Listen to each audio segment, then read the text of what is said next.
Let's start an in on the dungeon island. 57 to 84. CH 57. Chapter 57. Morning wash. Letting out a yawn, I entered the living room to find Sierra sitting upright in her chair. Good morrow, Shiru. 'Tis such a fine morning. Somehow, it feels strange to hear a vampire say a fine morning. Good morning, Sierra. You're really fine with the morning sun, huh? Verily? I'd prefer thy not group me in with those old bats. Modern vampires find no issue with the sun. Oh yeah, come to think of it, she was also fine with being outside yesterday, while the sun was still up. That's because in my previous world, the sunlight was a major weakness to them. Mayhaps, shading magic has yet to be developed there. 'Twas probably the reason. Sierra then explained that about 300 years ago, a genius vampire developed a revolutionary magic called shade magic. It is said to reduce the amount of light that reaches a vampire's skin to a negligible level by wrapping the vampire's surface with a thin veil of dark magic. And lo,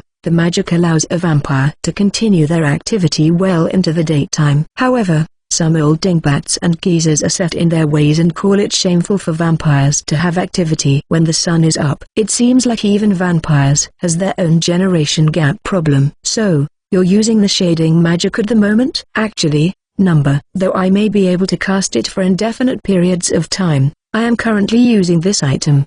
Sierra held out her right hand to show me a bracelet on her wrist. It had a silver snake motif, like it was coiling around the wrist, with a dark purple jewel embedded in it. Wearing this item will automatically enchant the wearer with shading magic. I see. Seems like it's really convenient, huh? Recently, there exists a certain type of item that allows the maximum amount of sunlight that is still safe to reach the skin, which is particularly popular among vampire right now. Wearing it will allow us to become suntanned, which is quite a feat. Nonetheless, I have no interest in such folly. What's that? A suntanned vampire? I want to see it. A Gyaru vampire? Now isn't that just something else? It could even be considered something really rare. However, I still think that white, pale-skinned vampire is still the way to go. It's more proper for them. The only race that I'm fine with being dark-skinned are the elves.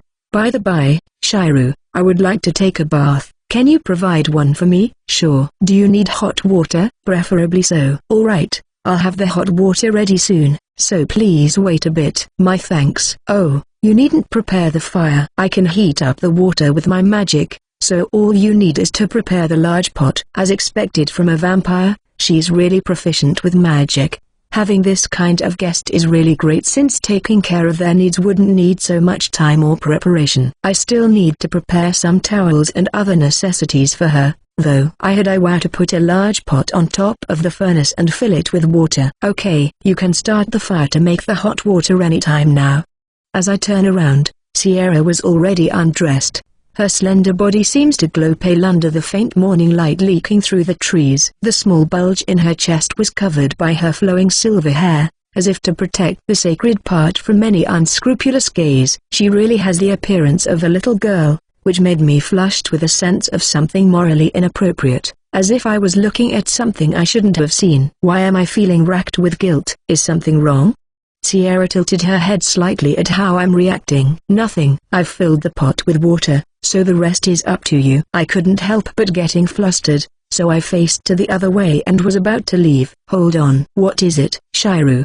Might it be possible that you're being bashful? I think her remark is right on the spot. Rather than feeling lustful, I was feeling embarrassed. I think it's because Sierra, while being nude, looks so beautiful and pure. As if to further prove the point, even my little Joe didn't give any reaction at all. Foo. Sierra let out a small chuckle. What is it? Anasama, too, can you please pour some warm water on me? I need help in washing my hair. Sierra hasn't even started drinking yet, but she's already switched into the playful younger sister mode. Sierra, I'm pretty sure you're sober right now, right? Which means thou couldst say I grew inebriated by the situation. Now, don't be so tactless and do play into the scenario, won't you? Really? What a troublesome vampire. As long as I only wash your hair, alright? Verily, I would snarely tempt the fates. And so, I added some cooler water to the pot Sierra had boiled until the temperature was just above lukewarm. When washing your hair, it's better for the water to have lower temperature to avoid damaging the scalp. 3. Alright. First, let's pour some warm water into your hair before we start washing it. Yes, Anasama. Now that I agree to play along with her, I feel like I want to put my heart in it. Do you usually wash your hair properly? You have such beautiful hair, you must put effort into taking care of it. Next,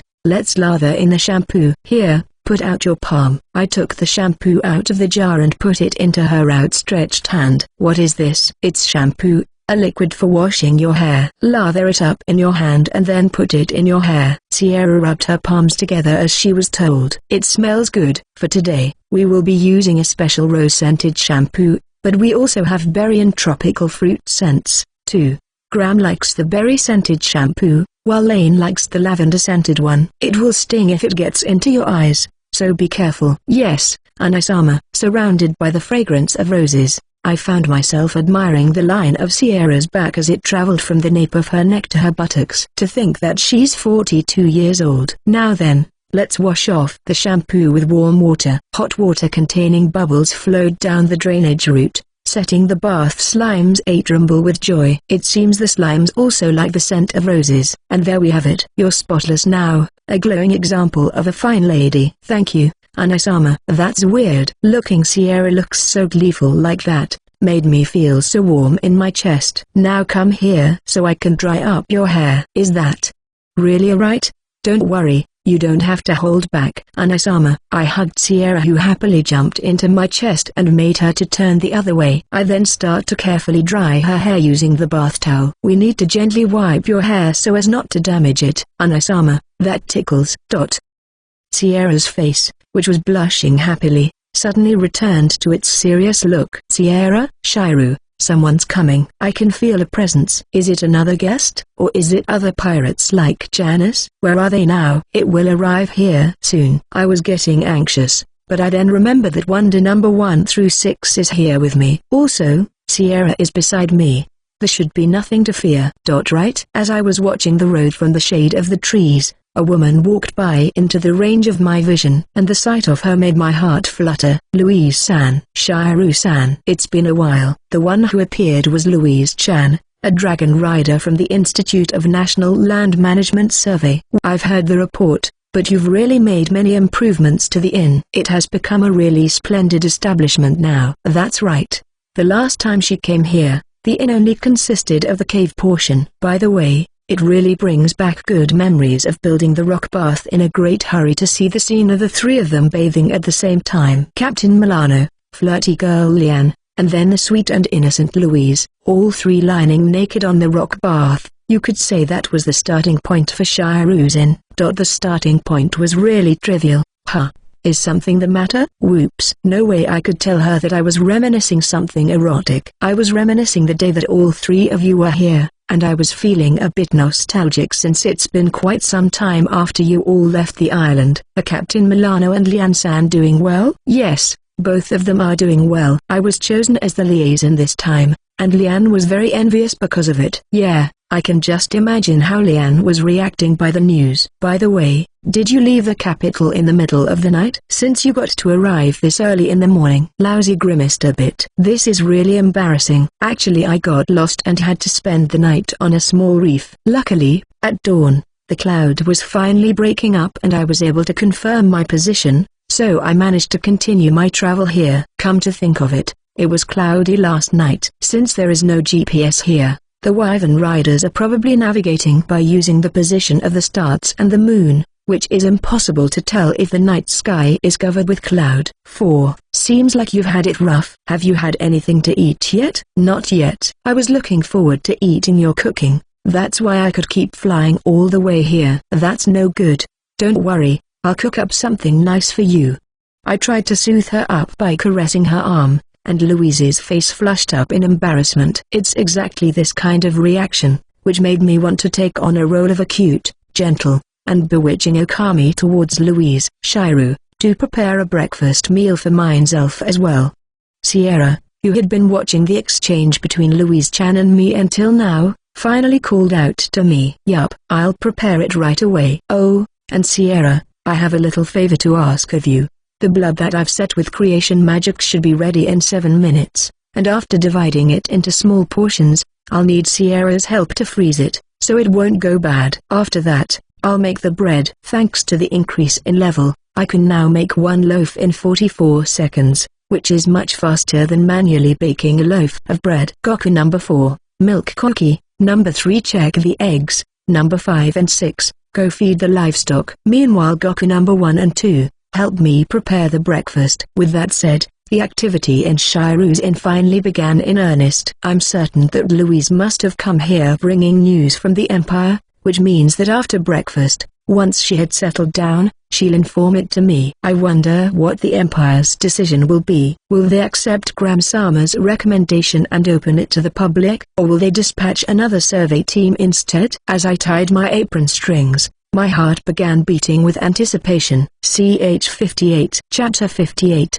The Future of Monte Cristo Island. After finishing her breakfast, Louise-chan straightened her posture and handed me a few papers. These are the documents that Lot Gram-sama had procured, in order to guarantee your identity, Shiru-san. It seems that Gram had truly gone to great lengths to arrange these documents so that I could receive protection from the Empire. As I thought of her kindness, tears start to well up in my eyes. Also, here is the letter of appreciation for your cooperation and contribution with the dungeon investigation. Can you read it, Shiru-san? Nothing to worry about it. It seems that the flounder had at least imparted me the knowledge of how to read the language of this world too, when I got sent here. Reading the letter of appreciation, it was written that I am being acknowledged as a middle-class citizen. Louise-san, can you tell me about being middle-class citizen? She then explained to me that the citizens of the Ayugawa Empire are divided into 4 classes, low, middle, high, and noble class, and based on the rank of the classes, there are different options for occupations and restrictions on mobility. Middle-class citizens are allowed to travel anywhere within the Empire, as long as they can present the required documents and fee at the checkpoints, and they have certain degree of freedom in choosing their occupation. At least, that's how it should be, principally. The truth is, such things are usually only applicable to women. For men, even if they are middle-class citizens, there are many instances that such rights are not recognized. In any case, since I came from modern Japan, which was trying to promote equal opportunities between man and woman, I feel that the rule of this world is very rigid and suffocating. Even if I'm told that I'm a middle-class citizen, as someone who come from democratic society, I feel like I want to rebel against it, even if just a little. However, this world won't change no matter how much I am against it. Besides, Gram has put so much effort to acquire these documents for my sake, so I should stay quiet and keep my objection to myself. So, Louise-san, how is Gram-sama? Gram-sama has received an award in recognition of her achievement in recovering the lost treasure sword during the recent dungeon investigation. I see. It seems it's worth it to give the sword of Exotias to her. Also, I heard that she's going to have a promotion soon. The higher-ups seem to be happy with her accomplishment. I'm glad to hear that. I've been helped a lot by her, so hearing the news made me happy. I don't know if I'll ever be able to see her again in the future, but I'm sure she'll have a bright future ahead. As for what will happen now, the Empire has officially decided to entrust the dungeon management on this island to the Adventurers Guild. I see, so that's what they decided. Also, the ship-carrying guild staff and craftsmen has already left the harbor. They should arrive on the island by the end of the week. Huh? That soon? They need to complete the guild buildings first before accepting the adventurers. Shiru-san, you know the foundation for the barrack in front of dungeon, right? I know it very well though, since I've been tasked with using Iwao to help build it. They are going to convert that place into a guild building. I see. It seems like the guild's main tasks will be to purchase goods, provide a medical treatment, create maps, and manage the cargo. How many people from the guild will be coming here? About 15 staff members, and around 30 carpenters will accompany them, for now. Yeah, it seems like the building will be constructed in a hurry. It seems like the island will become lively again. Huh. That's not all. In addition to the guilds officially dispatched by the Empire, merchants are also expected to come to the island. That's right. With the coming of adventurers, it would mean there's chance to make some money from commerce, too. Louise also told me that ships carrying foodstuffs, weapon and armor merchants, magic stone broker, and male prostitute organizer are also on the way here. I'm concerned about the public safety now. It's going to be bad, isn't it? I understand your concern, but the guildmaster being dispatched here is the legendary Elsa Birkin. As long as she keeps an eye on things, I don't think there will be any problems. She's really that capable. She's retired now, but she used to be an S-class adventurer, and considered to still be the world's best in fighting for short time.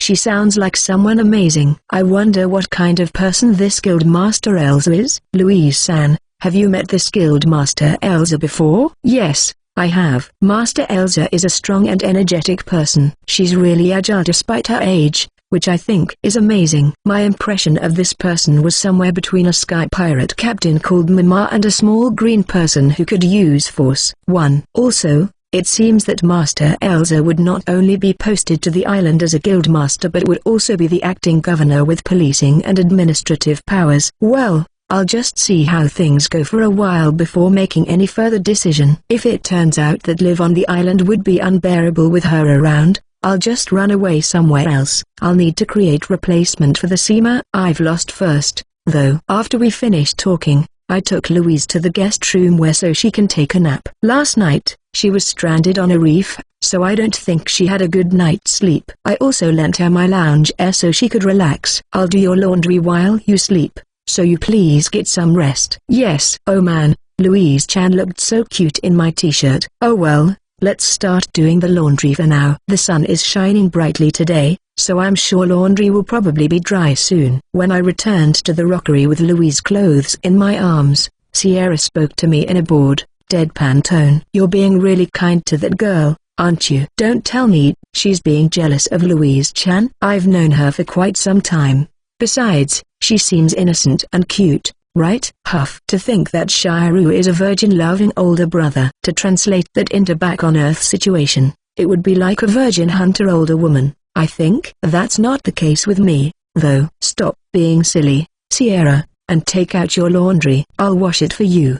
Truly? I would hate to bother too much. No need to hesitate about it. Well, it's actually the Gokus who would be washing it, though. After I gave Gokus the laundry instructions, I went out to look around the fields. Nira and the others seemed to have watered it while it was still in the early morning, so the soil is still slightly damp. The Nira series, snake-type golems, not only exterminate pests and vermin, they can also sprinkle the water it has stored in its belly on the field from its mouth. So now I've implemented a system in which Iwao draws water into a bucket and Nira sprinkles it on the fields, making it easier to grow crops. From now on, the number of people will increase, so it may be necessary to increase the scale of the field a little more. Though of course, there is a limit to the number of people that the island of Monte Cristo can support. I've heard that food will be shipped from the mainland, but I want the guests staying at Shiro's Inn to eat dishes made with fresh vegetables, which means that I will need to increase the number of Seemas,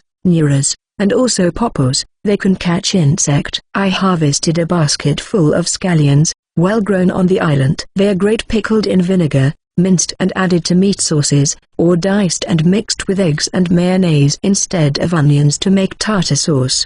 They are much bigger than ordinary shallots. I like them since they tasted so good when fried. Maybe I should ask the Seemas to get some shrimp. The fried prawns I had in Nagoya on a business trip were huge and filling, and the feeling of satisfaction after eating them was amazing. I think I want to make a big fried shrimp like that for today. I also want to make pasta with summer vegetables such as okra, eggplant, and broccoli to fill up my stomach. As far as I can remember, Louise-chan doesn't have any like or dislike when it comes to food, and I think Sierra would probably be fine too. She said she can eat anything but raw meat and fish. Anyway, she said that the feeling of any raw meat breaking apart gave her nausea. I don't know why it's fine with cooked meat though. Well, sashimi and other raw meat are strictly forbidden, so I need to be careful. As was thinking about today's menu, I saw Louise and Sierra's clothes swayed by the wind. Oh, I see. Louise's undergarment is white, while Sierra's is black, with a lace. And the back part is so narrow it's basically only a string. Sierra might look like a kid, but to have an undergarment like that, she really is an adult, isn't she? Alrighty then, let's go catch some shrimp. Ch 59. Chapter 59, Master Elsa. The next day, Louise-chan returned to Lulu Sanjian capital. But not without a boxed lunch I affectionately made just for her. I'm a bit sad that I won't be able to see her again for a while, but there's no time for such sentimentality. After all, there are many things that need to be done to prepare for the arrival of the guild officials. So I spent my days working energetically to renovate the guest house while creating new gillums. I don't have much sense when it comes to interior design, but Sierra is surprisingly good with it, so I managed to make the guest house stylish. Thanks to her help, the interior now has an austere impression, classy, and yet calming. Sierra, by any chance, were you born into the reputable family? HMPH. Nothing of the sort. She denies it, but I can see that she was very upset by the question. I'm guessing she's indeed coming from a good family, but there's a further story behind it. She didn't want to talk about it, so I didn't pursue the matter. Anyhow, Sierra seems to be so insightful in guessing what a guest would probably want when staying in the guest house, so I think she must have some kind of background in the business of customer satisfaction. I concluded that much by the way she was behaving. I've spent 18 days in using creative magic, so my level has gone up again. Creation Magic LV.13 All category creation time reduced by 12%, improved quality of finished product. MP 2536 2536, MP recovery rate up, 2 MP, minute. Food production, LV.11 Food creation time reduced by 22%. Tools production, LV.10 Tool creation time reduced by 20%. Weapon production, LV.2 Weapon creation time reduced by 3%. Material creation, LV.8 Material creation time reduced by 15%. Gillum production, LV.9 Gillum creation time reduced by 22%. Medicine production, LV.5 Medicine creation time reduced by 9%. Repair, LV3 Repair time reduced by 5%. Magical tools production, LV5 Magic tools creation time reduced by 9%. Other, A notable bonus associated with the leveling up this time is the increase in MP recovery. Previously it was 1 MP recovery per minute, but now it is 2 MP recovery, and I can now recover 2880 MP just by taking a day off now, which is very helpful. Also, my medicine production has improved too since I've been frequently making blood for Sierra. Furthermore, since I've been creating 2 seamers as replacement for the ones that were destroyed by Janice, and I have been increasing the number of new type neurogillums, my gillum production level has increased too, and I am now able to create a new type of gillum. Item production: wood gillum hedgehog type, LV1. Category: gillum production opening parenthesis LV.9 closing parenthesis. MP consumption 178. Explanation: a wood gillum for weapons. It lacks power and defense but has excellent mobility. It attacks by sending iron needles that grow all over its body. Total length, 40 centimeters. Production time: 48 hours. Seems like it will be useful as a weapon, specializing in medium-range attacks. It has a wooden body with plenty of iron needles sticking out of it. The length of the needles is about 20 centimeters to 12 centimeters, which is longer than a ballpoint pen. I tried shooting it on the beach and the effective range was about 50 meters. I named the hedgehog-type gillum Harry 1. So, what do you think, Sierra? 'Twould be a small task to dodge the spikes and trample them. Sierra proudly puffed out her small chest. Not that. I know Sierra is strong. What I want to know is if it can be used to ward off monsters and weirdos. I need an objective point of view. Let's see. They would hardly have any problem against normal opponents, especially since this fellow here is small. It'd be easy to conceal. Most opponents would not stand a chance against surprise attacks from their blind spot anyway. Furthermore, you could incorporate the dog gillum to have a wider range of tactics. By dog gillum, I think she's referring to Wonder. If so, I think it's better if you teach Wonder and Harry how to fight. Sierra: me, teaching them? How tedious. She didn't seem too keen on the idea. I'll make it worth your while. There are going to be a lot of people and adventurers coming to this island, and I don't think all of them will be good people. I can never be too careful. After all, make it worth my while. You say, I'll cook you any food you want. It didn't bite. Well, what if I make you your favorite alcoholic drink? Steak is nice, but not worth the effort. Sierra doesn't seem to have much attachment to worldly desires. Then, What if we have another sibling play again? After the last time when we were taking a bath, Sierra had been trying to coax me into recreating that kind of play again, but I have been rejecting her until now. Ooh, Prithi, do go on. She's trying to sound casual, but I can see that she's actually intrigued. Let's see. From now on, whenever we go back to the cave, I'll give you piggyback rides. A piggyback ride. Also, during meals, I'll put the rice in your bowl for you. And you can even ask me to spoon feed you. And at night when you're about to sleep, I'll lay beside you and tell you bedtime stories. I'll even tell you stories from my hometown. Sierra will do it. Sierra will make Anasama's Gillums as the strongest party. Sierra will train them until they are the best. Well, will you look at that? She seems all fired up and ready to go. Thank you, Sierra. For today's lunch I'll make you your favorite omelette rice. Sierra's so happy. She's actually going to be 43 years old in just 2 months. Is it alright for her to keep acting childish like this?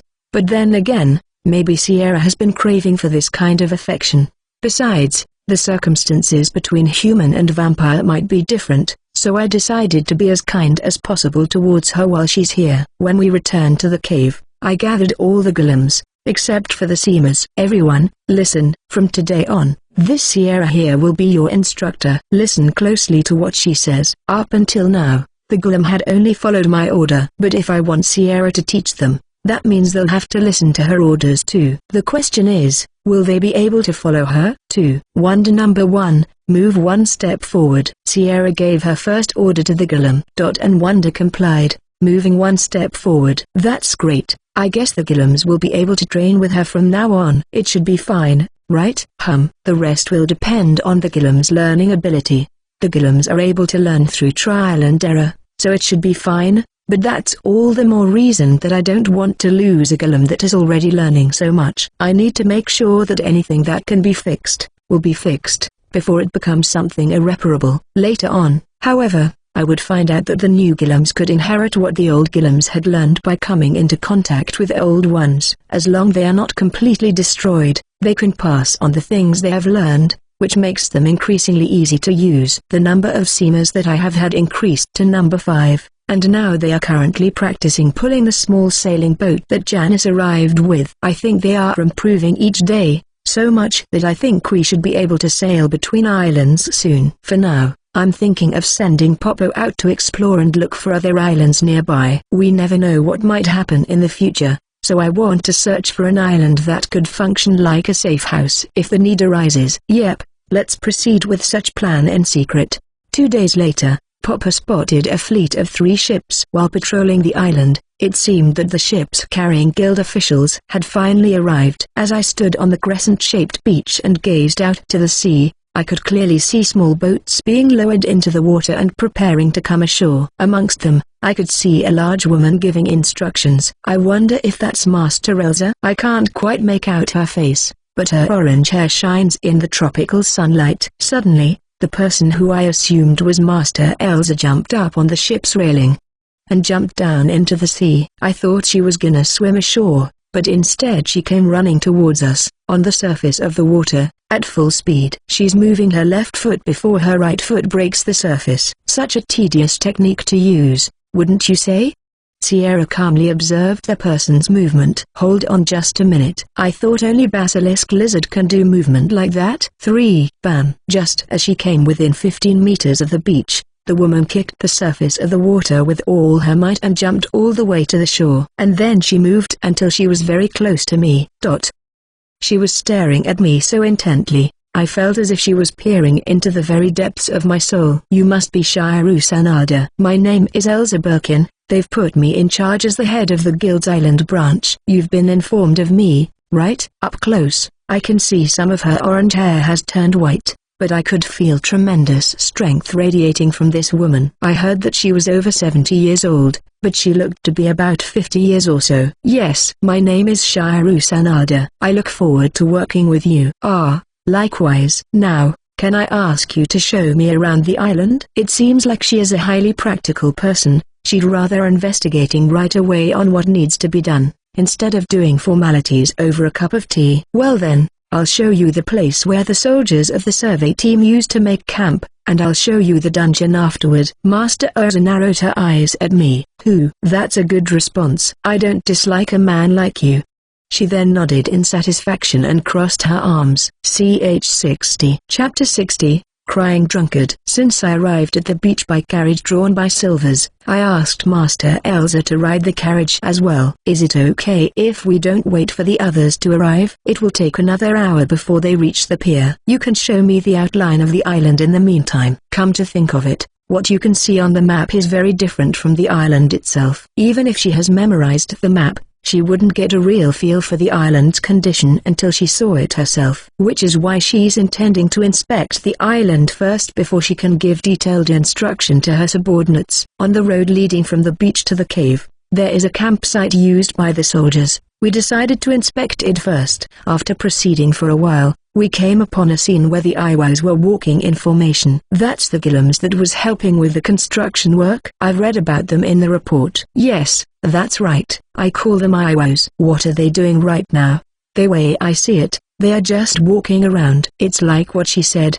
The Iwos are just walking around. I asked them to keep walking along the road. Ah, I see. So that's how it is. Master Erza quickly understood why I asked the Iwos to do that. She may seem like she's quick-tempered, but she's a quick-witted person. I'm the only inhabitant of Monte Cristo Island. Even if I build a road, if no one comes and goes, it will soon be overgrown with weeds, and if no one is stepping on it, the soil will become soft soon that the road will disappear. After all, a road can only stay as a road if people are using it.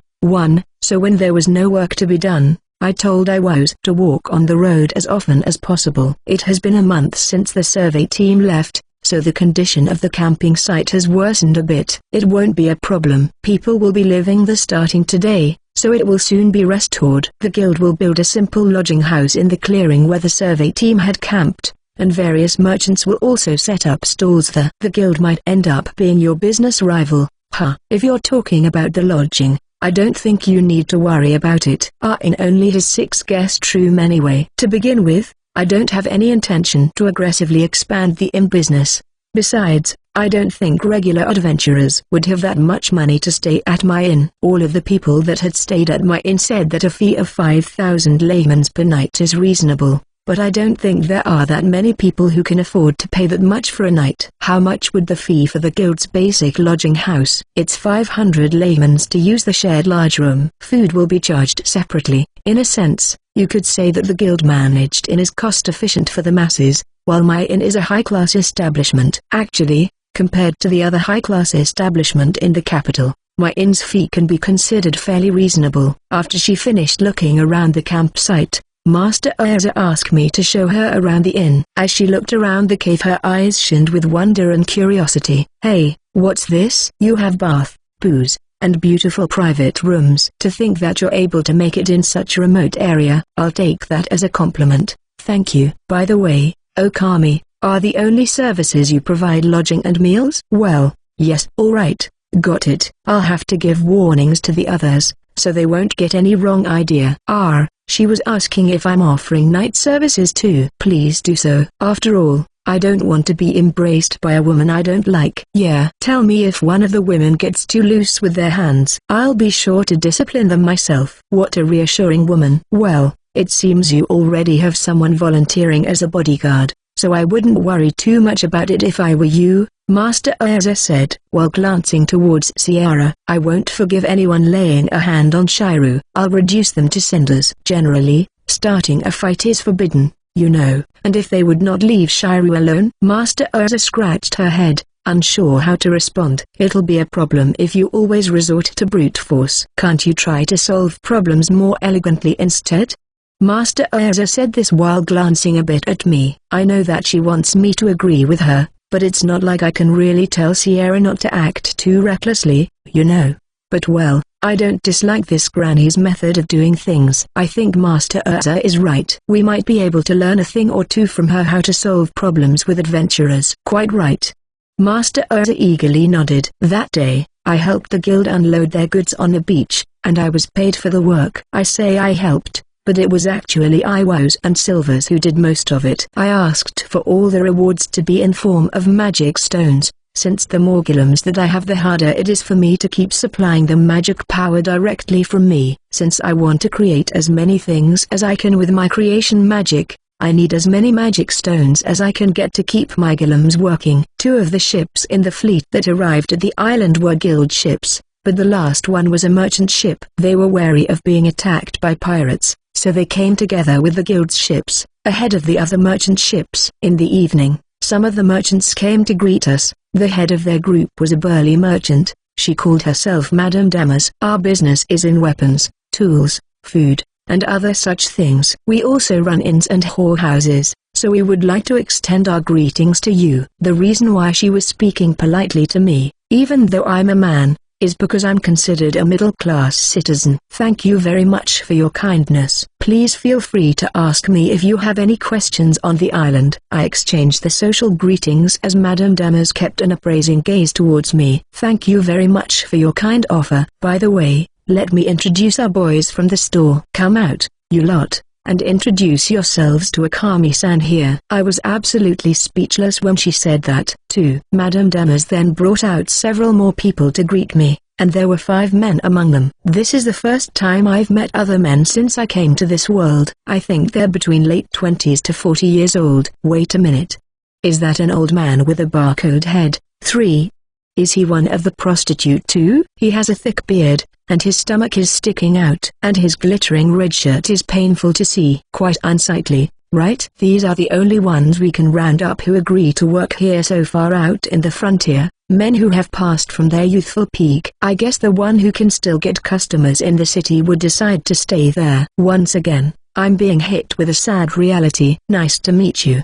The barcode old man greets me in a coarse voice, muffled by alcohol and cigarettes. I thought he looked somewhat like Mr. Yoshida, the general manager of the General Affairs Department. He also had chest hair sticking out from his shirt. Nice to meet you too. The 5 men looked unenergetic and pale. Your complexion looks terrible. Are you alright? Not really. Feels like we're about to die. About to die? I was surprised when I heard the details. It seems like they were transported together in one room, treated like livestock. Generally, it is forbidden to have men on board a ship in this world. There is even a discriminatory superstition that says if a man gets on a ship, it will meet a storm or run aground. In reality, the reason for this is probably to prevent sailors from fighting over men. That's why they're usually not allowed on board. The only exception is when men are brought on board as slaves or other commodities, which is the reason why these men are being treated as livestock, to prevent anything bad from happening to the ship. As a fellow man, I couldn't help but feel sorry for them. Here,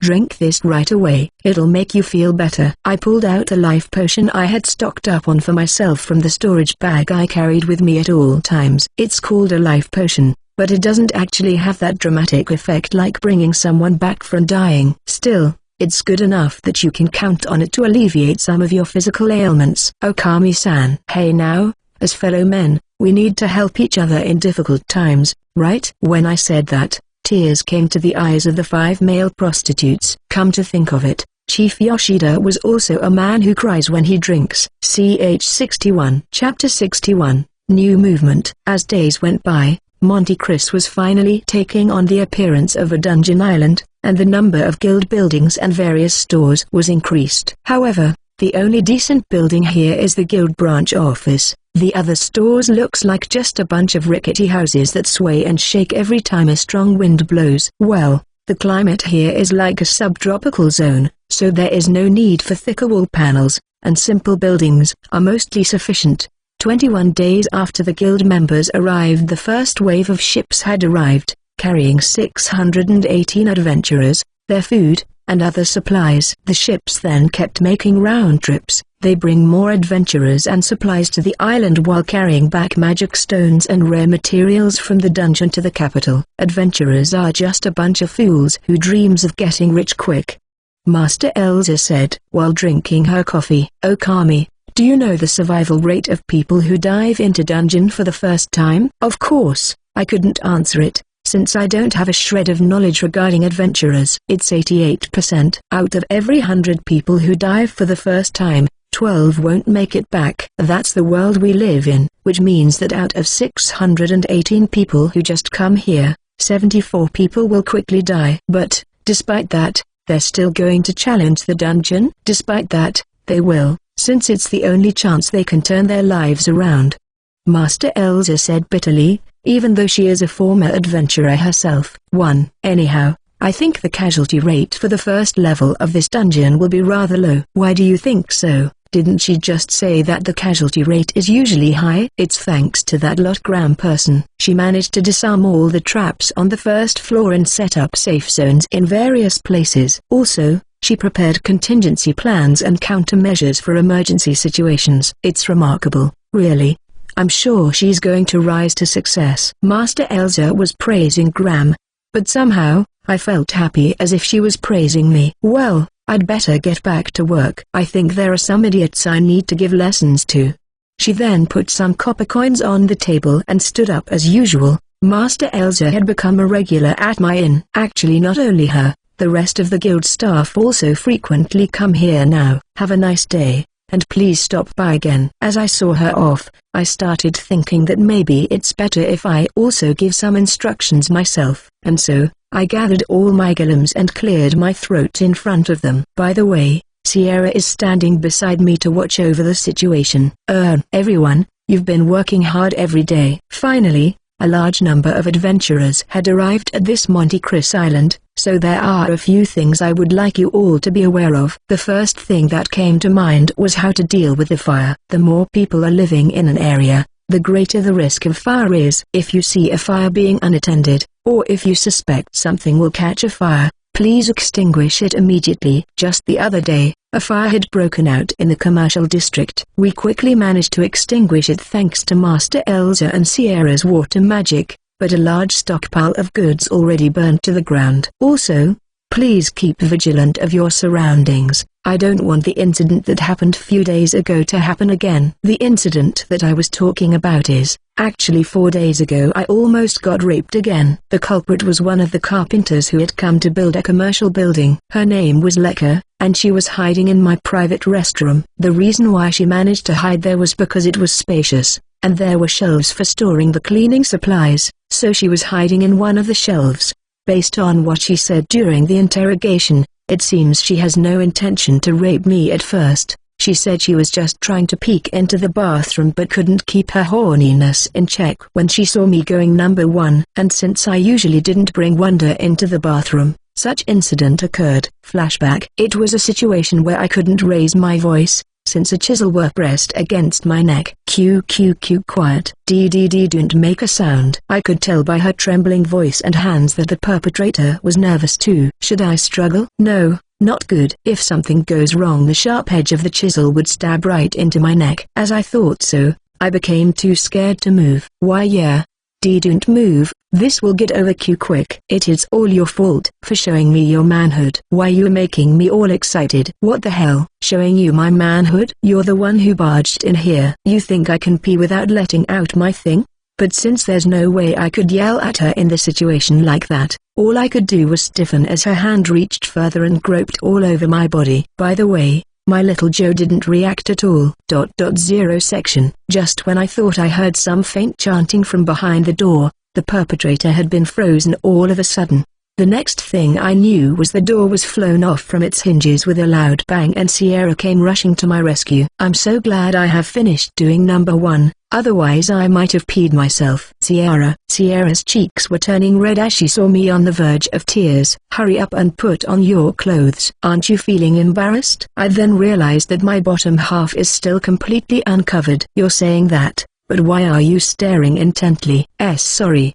Sierra's apologizing while still staring at my lower half. By the way, is she dead? After putting the rest of my clothes, I tried poking at Carpenter Leka who looks completely frozen, but I found out that she was only out cold and not stiff. She only passed out from the cold. HMPH, though mayhaps I've caused a bit of frostbite to some daintier features. Whoa, that's scary. I'm sure it's going to itch like hell later. Flashback ends. After that incident, it was back to my everyday routine on the island, but I've taken Wanda and Harry to come with me everywhere I go now. Living on this island has become a bit more difficult for me now, since I have to be careful even if I'm only going to the toilet. After all, the higher the number of adventurers that lives here, the higher the probability that some of them will be up to no good. I can't expect Sierra to always protect me, so I need to be careful on my own. Recently, Shiru's Inn has increased its lodging and meal fees, mainly because Master Elsa and Madame Damas has practically begged me to do so. They told me that with the rate of 500 lemons per meal and 5,000 lemons per night, there might be a dispute among the adventurers over the limited availability. For me, the current rate is already too profitable, since the Gillums don't earn a wage, and the food cost me nothing since it's made by using magic. However, I think that keeping the rate as it is right now wouldn't be fair to the guild and the merchants and will make them unable to do business properly, so I agreed to increase the price. Meals now started at 1,200 lemons and lodging at 12,000 lemons. The rate is on par with that of a luxury hotel in the expensive Lulusangian capital, so I was concerned that the customers wouldn't keep coming at such expensive rate. As it turns out, such worries were unfounded. "Is this place open yet?" Sierra and I were relaxing on her couch when a party of 6 appeared at the entrance. It was a group of large female warriors. "We want to order some food and alcohol. Is that alright?" "Welcome. We caught a big crab today, so we are serving it grilled and with aioli sauce." Aioli sauce, too, is a mayonnaise-type sauce made with egg yolks, olive oil, garlic, and other ingredients. It goes well with seafood, meat, and vegetables. "Sounds great. Can we have some beer along with it?" "Would you like to have regular beer?" "We also have cold beer. It is a specialty of this inn." "Cold beer? That's unusual. I'll have that one then." "For me, I'll have the regular one." One after another, orders came in. "A bottle of wine, please, with some fish and chips." The Gokus and I were working at full capacity, but we're still running short on hands. "Sierra, please tell the Seamers to catch some fish and have Wonders to brought them here." "Huh? Why me?" "We're really busy so I can't leave the place now." "If it's you, the Gillum will listen, so you're the only one I can ask." "But, that was only for giving them combat instruction for training." "Sierra, you're a kind sister who will listen to your Anna-chan, right?" "Ugh, saying it like that. It's unfair, you know. Please, I'm begging you." "I promise to do everything you want afterward." "Okay?" I clasped my hand in front of me as I said that request. Sierra then averted her gaze and whispered, "If that's the case, then tonight I want to have a bath together with you for the first time in a while." All the customers in the store suddenly fell silent and stared at me. "Ah, this girl is my sister. Please don't mind what she said." "Ooh.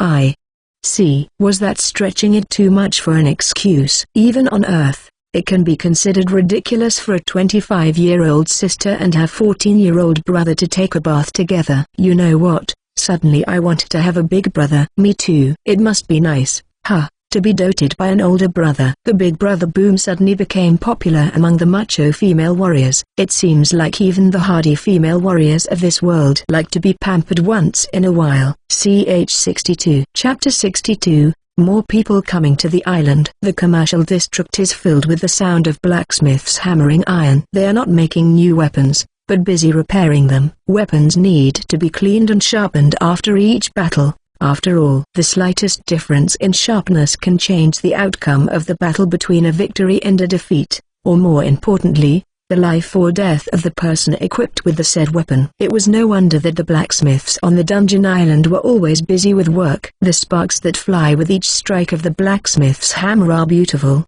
and I never get tired of watching them. I've been standing near one of the blacksmiths for a while, watching one of the claymores being repaired.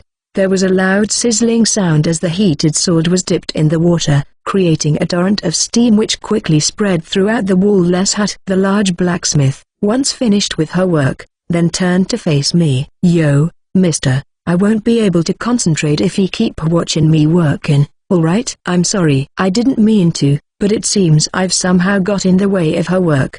The blacksmith was a woman in her late 20s, with a solidly built body. Her long hair was pulled back, and her sleeveless arms are rugged like masses of muscle. "Ya need anything?" She may look stern and scary when working, but when she smiled, she was actually quite charming. "Not really. I was just admiring the sparks. They look so beautiful." The blacksmith then put down the hammer she was holding with a troubled look. Oi, ye shouldn't be saying that openly, you know. Wait, don't tell me you're actually. What? I'm not sure what she wanted to say, since she left her words hanging while only looking intently at me. Seems like you really do know what you're talking about. I've been living most of my life on an island, so I don't have a lot of the common sense here. I'm sorry if I just said something weird. It's true though, I grew up on an island of Japan, that is. Is that so? Listen closely, mister. It's said that a man who likes seeing fire is a really lewd and horny one. Really? That's why men usually don't say they like fire or furnace. Saying something like that to a woman mean they totally have the hots for them, and asking to go somewhere quiet together. I really didn't know about it. Yeah, that's why I thought you were inviting me to go somewhere together. Wow, what a terrible superstition and prejudice, but the part about me being lewd is not entirely wrong. Well, the hard-working lady in front of me quite is appealing though. I wouldn't mind to have a one-night stand with her. I'm interested in her well-toned body too. I mean, she's got fantastic abs. But then again, having to do it with someone you barely knew is too reckless. Ahaha. I'm truly sorry, but I really didn't mean it like that. Yep, that's what I thought too. The blacksmith laughed heartily, and our conversation was over. I had come into contact with many people in this world, and have read many books too, so I thought that I had understood more about this world, even if just a little. And yet, there's still many things that I don't know. Every day was a series of culture shocks. I parted ways with the blacksmith lady and headed for the store I wanted to visit. I had originally come to this commercial district in order to buy flour. Before I got sidetracked, I could have made the flour by using creation magic, but I don't have the time right now because I am working on a batch of 10 streetlights to install on the road leading to the inn. The main reason is for a security measure, but it can be considered as service to the customers who come to the store at night. Shiru's Inn is a bit way off from the commercial district. Since customers come all the way through the dark streets at night, I thought I would give them a little extra light to help them get around. Welcome, Okami-san. What can I get for you today? The lady at the store, who had become a familiar face to me, greeted me with a smile. Including the male prostitutes, there are only 6 men on the island, so everyone remembers my face immediately. 2 bags of flour, please. Flour is being used a lot for my cooking. Usually, when salting meat or fish, I sprinkle it on the surface after salting it. That way, the flour locks in the umami. You might think that you only need to sprinkle it on the surface of the fillets, so you might think that a small amount will be enough, but if you use it every day it goes faster than you think. I also use it to make tempura and other meals that involves coating the ingredients with flour, so a kilogram of flour would be gone in no time. Also recently, Sierra has been asking a lot for crepes and pancakes. There seems to be a lot of cases of thievery lately, so please be careful. Apparently, not only money was taken, but food was also becoming a target for stealing. Seems like there are cases of adventurers who can't earn enough money and have to resort to stealing in order to eat nowadays. Come to think of it,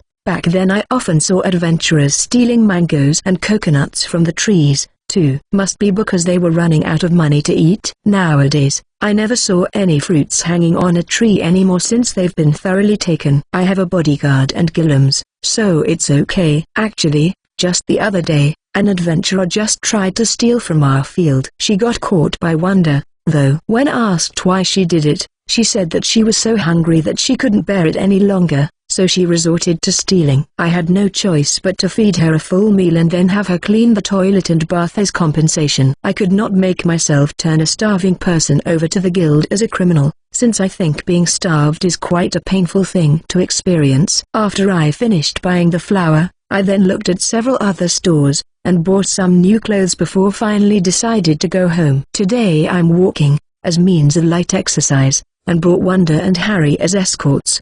The road used to be empty before, but now I frequently pass many people whenever I use the road. Plenty of them are giving me a naughty look, which is troubling. Well, the population has risen to around 700 people, but there are only 6 men on this island, so I guess it can't be helped. I know how it feels to be hungry for the opposite sex. What's worse, there's no phones or internet, so you can't watch porn, There's no way to channel your urge. Okami-san. There was an adventurer running towards us, waving her hands. She's the adventurer that I was talking about before. Oh hey, if it isn't Mina. Her name is Mina. She's the girl who had tried to steal vegetables from our farm the other day. How is it going? Are you properly earning enough now? Yes, thanks to you, I'm doing well these days. Maybe I will be able to eat at your restaurant as a proper customer next time. She was making a big smile with her still innocent face. She might have a boyish feature, but Mina is a cute girl after all. Are you going to dive into the dungeon again today? It's not even noon yet. Most of the adventurers should still be inside the dungeon. We've got a big haul this morning, and it turned out to be quite a bounty, so our party decided to split for the time being. Mina didn't belong to a specific team. She usually just searches for people that are teaming up on the spot every day. The type of adventurers that just goes with the flow. Originally, she had come to Monte Cristo Island in a group of 3. But her companions never made it out of the dungeon. And also, I want to gift this to you. It's for giving me a meal at that time. While fidgeting a bit, she handed me a metal ring. It was engraved with a design of several dove-like birds. I picked it up in the dungeon. It was really covered in rust, but I really gave it my best to scrub it so it should be a little cleaner now. 2. As she rubbed the tip of her nose, she looks like those mischievous but kind boy. 3. Since you've helped me with cleaning the place, I think that's enough for paying back the meal. But that's not. I'm sorry, consider this as a present from me. Then, I know she doesn't have a lot of money, and yet she's still trying to repay her debt. That's so sweet. Thank you. She's so adorable that I can't help but gave her a kiss in the cheek. Wawawa, Shiru-san. Viva Izukai. If it were back on Earth, I'm sure someone must have reported me to the police, but here, they would happily receive my kiss. It's so weird. 4. But you know, if you tried to sell this to the guild, wouldn't you get some money instead? Yes, but the most I could get from it is probably around 200 lemons. So, I think it's better to give it to you as a present. Okami-san. I wonder if you could only get that much from it. Yeah, at a glance, it is just a thick ring like a lump of iron with nothing suspicious about it. The color has faded away here and there. It appears to be of low ornamental value. There was a small symbol written on the inside of the ring, though, and a magic stone with size smaller than a pea was inlaid in it. And so I tried to invoke repair on it. Repair target, invisible ring. Description: a ring that let the wearer disappear for 3 minutes, can only be used 3 times. Charge, 3/3. MP consumption, 5. Repair time, 4 seconds. This is not a normal ring, but a magic item. And the magic effect doesn't seem like it needs repair for now. Even if I use repair on it, it seems it will turn it clean and shiny like it was supposed to be originally, but such thing is not needed right now. Mina, what you have here is a magic ring. Eh? Are you serious? And so I told Mina how the ring works. I never though this is a magic ring. That aside, Okami-san, you even know how to do appraisal. That's really amazing. It's not like that. It's just that I know a bit about magical object. And so I put the ring of invisibility back in Mina's hand. Mina, you should hold on to this. You might get a lot of money by selling this, but I think it's better if you just keep it on you, just in case. But to receive back what you've given to other people, that's a disgrace to a woman's pride. It's fine, don't worry. How about this? In exchange for you to receive this ring back, promise me that you'll help me when I'm in trouble. I'll be happy if you do. Understood. When Okami-san needs help, Mina will be sure to give her best. Oh, and let me carry your basket for now. Mina then happily carries the heavy basket filled with flour and clothes. In the distance, I could hear the sound of thunder brewing. It sounded like a squall was coming. Ch 63. Chapter 63, Prosperous Business. March 25, 2023. One evening, Sierra was conducting battle training with the Gillums at the clearing in front of the cave. The adventurers who were staying as the guests at the inn were watching, but it's only because Sierra is letting them. The plan is to let unsavory people see our defenses, to discourage them from acting hostile towards the inn, or me. The Gillums currently in mock battle with Sierra are Wonder number 1 to number 3, and Harry number 1 and 2. Sierra is actually capable of taking on all of the Gillums at once, but we want to keep our real strength hidden, so we kept the other golems off to the side so they can instead observe the battle. Sierra weaved in and out from the attacks of the 5 golems, moving gracefully in midair as if she was dancing. "Wonder, do your best," I cheered them on. The 3 wonders were letting out jet stream attack in unison, but Sierra was able to see it through and avoid all of them. The Harries was making use of the opportunity of Sierra being distracted by the attack to launch needles at her, but Sierra easily knocked them away using her bare hands. What an amazing kinetic vision. The adventurers standing next to me muttered in amazement. "Hey, is there any way to recruit her to our party? If it keeps going on like this, I wonder if it'll be more of showing off Sierra's strength instead of showing off the golem's strength." That said, it wouldn't be a bad thing to advertise the power of our bodyguard. Harry number 1, who has thrown all of its needles, was running back to me.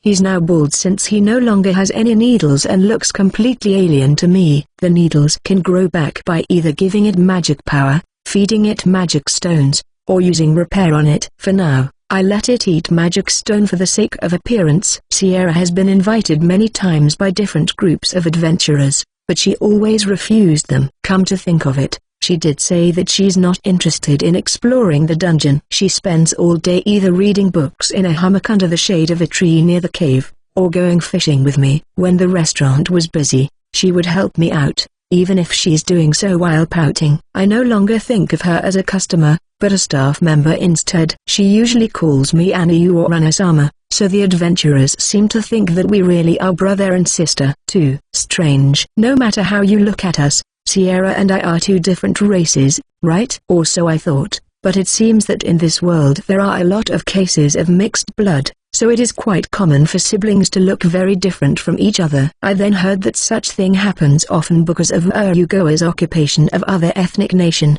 so I'm pretty certain that it's the case. Sierra and the golems were still continuing their battle training, but I think it's better to end it now. "Sierra, we're going to open the store, so enough training for tonight." Everyone was looking at them in awe, so I guess we've achieved our goal. Actually, I think our strength at Shiru's Inn has gained quite the reputation among the adventurers anyway, since Sierra had frozen the hand of a lecher that tried to grip my butt in the store, and Harry has nailed a thief that tried to steal from us with its needles. "Hey, Sierra, help me with arranging the chairs." Recently, the inside of the cave isn't enough, so on sunny days like this I set some tables outside just like at a beer garden. It had even become so busy that I need to create 2 more gokas to help with cooking and serving. I heard that the many adventurers are making good money now, perhaps because they had become accustomed to the dangers. However, many of the weaker adventurers are still dying in the dungeon. "Okami, is it open yet?" "Welcome. Please sit on any table you like." A group of 6 burly warrior sisters has shown up.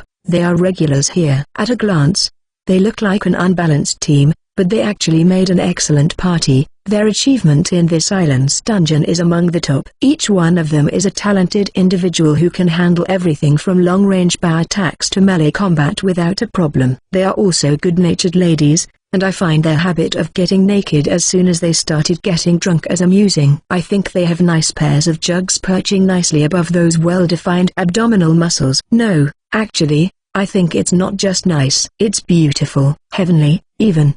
As usual, my strike range is really wide.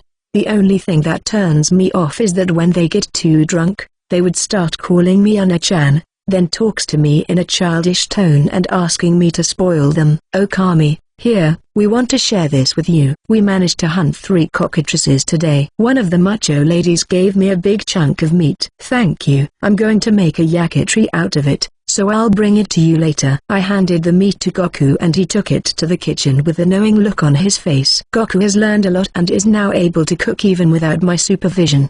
He is a master at carving meat and skewering it. Also, I won't be making yakitori with salt. I'll be using sauce since it seems that Japanese barbecue sauce is really popular here. The next guest to arrive is Master Elsa, and she brought the guild employees in tow. "Hiya, Shiru. We need a table for 10. It's really unusual for them to come as a group." "Welcome. Is there some kind of celebration going?" "No, it's not a celebration. According to the schedule, the next batch of ships will be here tomorrow. We are going to be busy soon, so I wanted to give them all a chance to replenish some energy." "I see. The arrival of another ship would also mean the arrival of new adventurers. After all, I want to have chilled white wine. For the food, I'll take whatever available now. Understood. I'm preparing shrimp and scallop terrine for appetizer. By the way, that was my father's favorite dish. I've done a lot of things after coming to this world, but cooking always reminds me of my family. I've always liked cooking, but out of some strange rebellion, I refused to work at my parents' restaurant and became an office worker instead. There was my older brother, too, but both my parents had wanted me to be in charge of the kitchen instead. I wonder if my parents would be happy if they knew that I am still cooking, even here in another world. Good evening.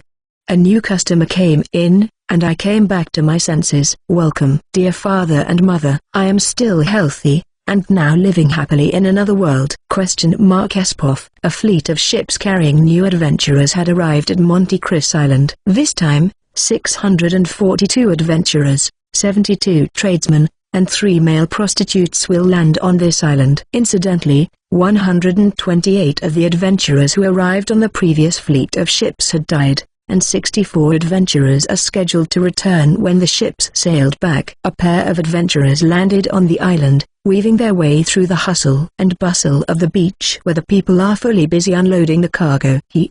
So this is the island you've been talking about, big sis?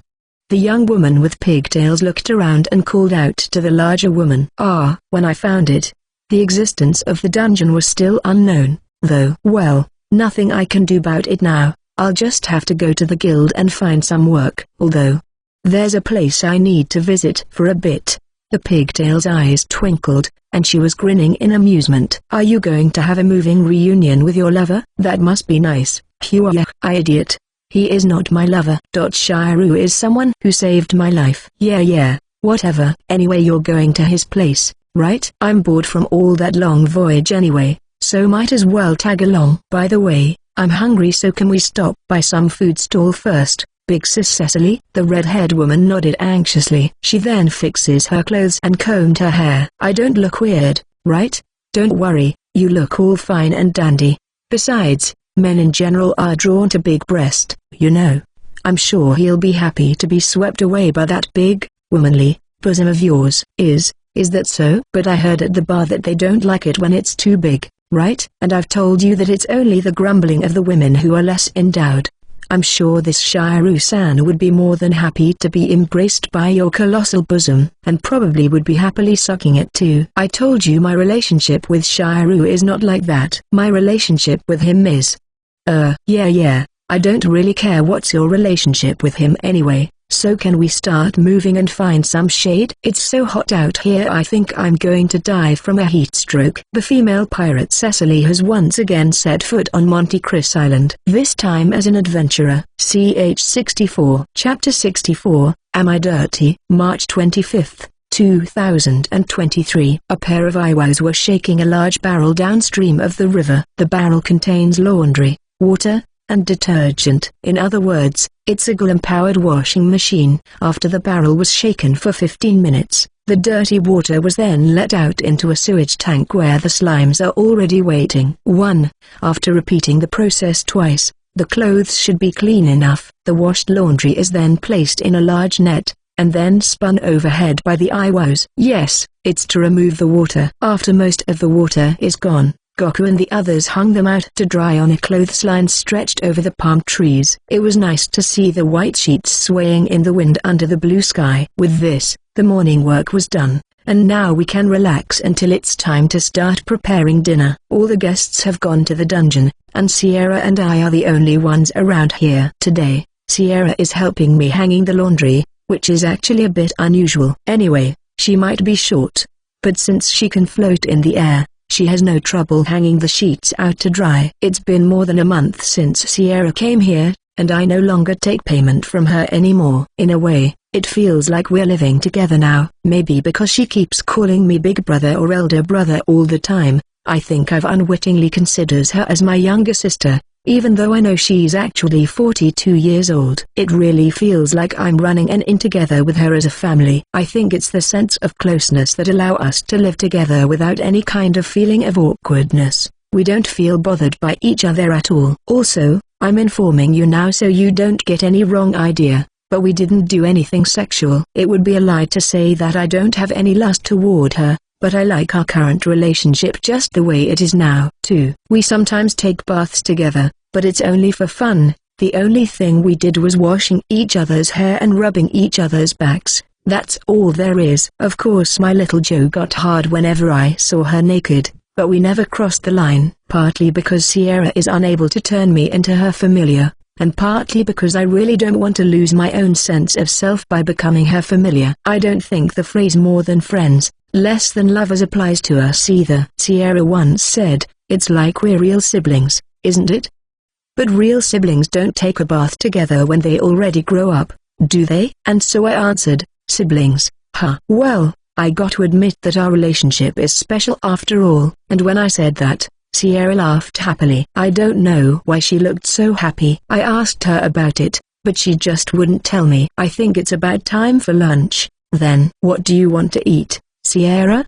"I want a mackerel sandwich." It's the type of sandwich that's made by using grilled mackerel. Some people are surprised by the combination of mackerel and bread, but it is surprisingly delicious. It is also a specialty of the Turkish city of Istanbul. Grilled mackerel, lettuce, tomato, sliced onion, and lemon are all harmoniously combined in this sandwich, which produces juicy and delicious taste. Since lettuce, a highland vegetable, can never be harvested on this subtropical island, I am the only one who can make this dish. I made this the other day when the Seamers caught some mackerels, and Sierra seemed to love it. I had the rest of the mackerel frozen and stored for later use, so I can make more of it anytime I want. Alright, I'm going to make some lettuce, so wait here. Okay? Shiru, wait. Someone is coming.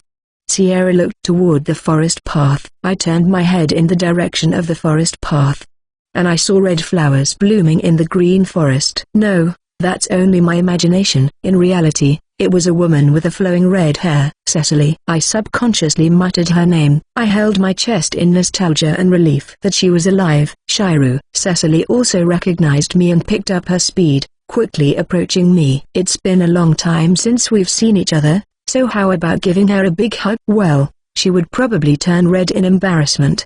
And I was about to approach Cecily with that thought in my mind when suddenly, out of the blue, Sierra jumped in front of me and threw punches at her. Sierra? She might be small in stature, but a vampire's physical capabilities easily surpass those of humans, which means normally a human would be easily overwhelmed by a vampire seriously charging at them. Cecily, however, is also a formidable woman who goes by the nickname of Bursting Flame Cecily. She was able to defend herself just in time to avoid a direct hit. "You wench, what the hell is your problem?"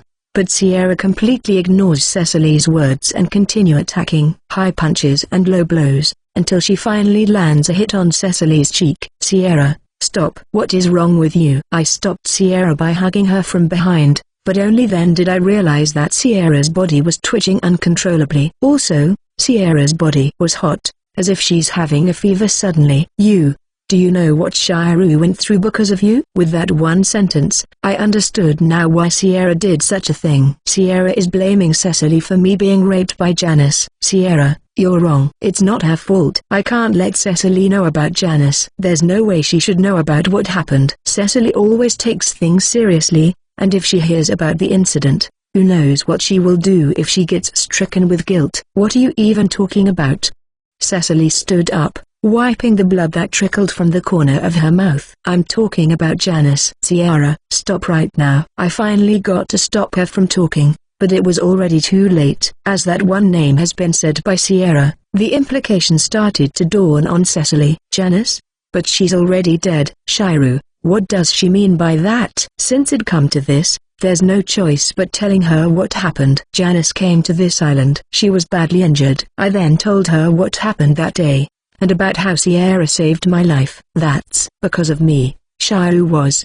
Cecily fell to her knees and looks completely devastated. For me, it's already a thing in the past, but for Cecily, it must be a shocking revelation. She doesn't know, though, that I have a slightly different mental structure than the men of this world, which allows me to quickly move on with my life. Sure, there's still the lingering feeling of frustration and fear because I was almost killed, but I've gotten past it. "Cecily, don't worry, I'm fine now." "But, Shiru, because of me, You were. This is troubling. I don't know what she might do if she keeps up like this. Cecily? Hey, look at me. Cecily was still slumped over and avoided looking up to face me. I thought it can't be helped, so I gently cupped her face with both my hands so she can look straight at me. Here, look carefully at me. Cecily stared at me with tears in her eyes. What do you see? Do you think I'm dirty now? Cecily strongly shook her head. Do you think I've changed? Do you think less of me now? Again, Cecily fervently shook her head. So that settles it,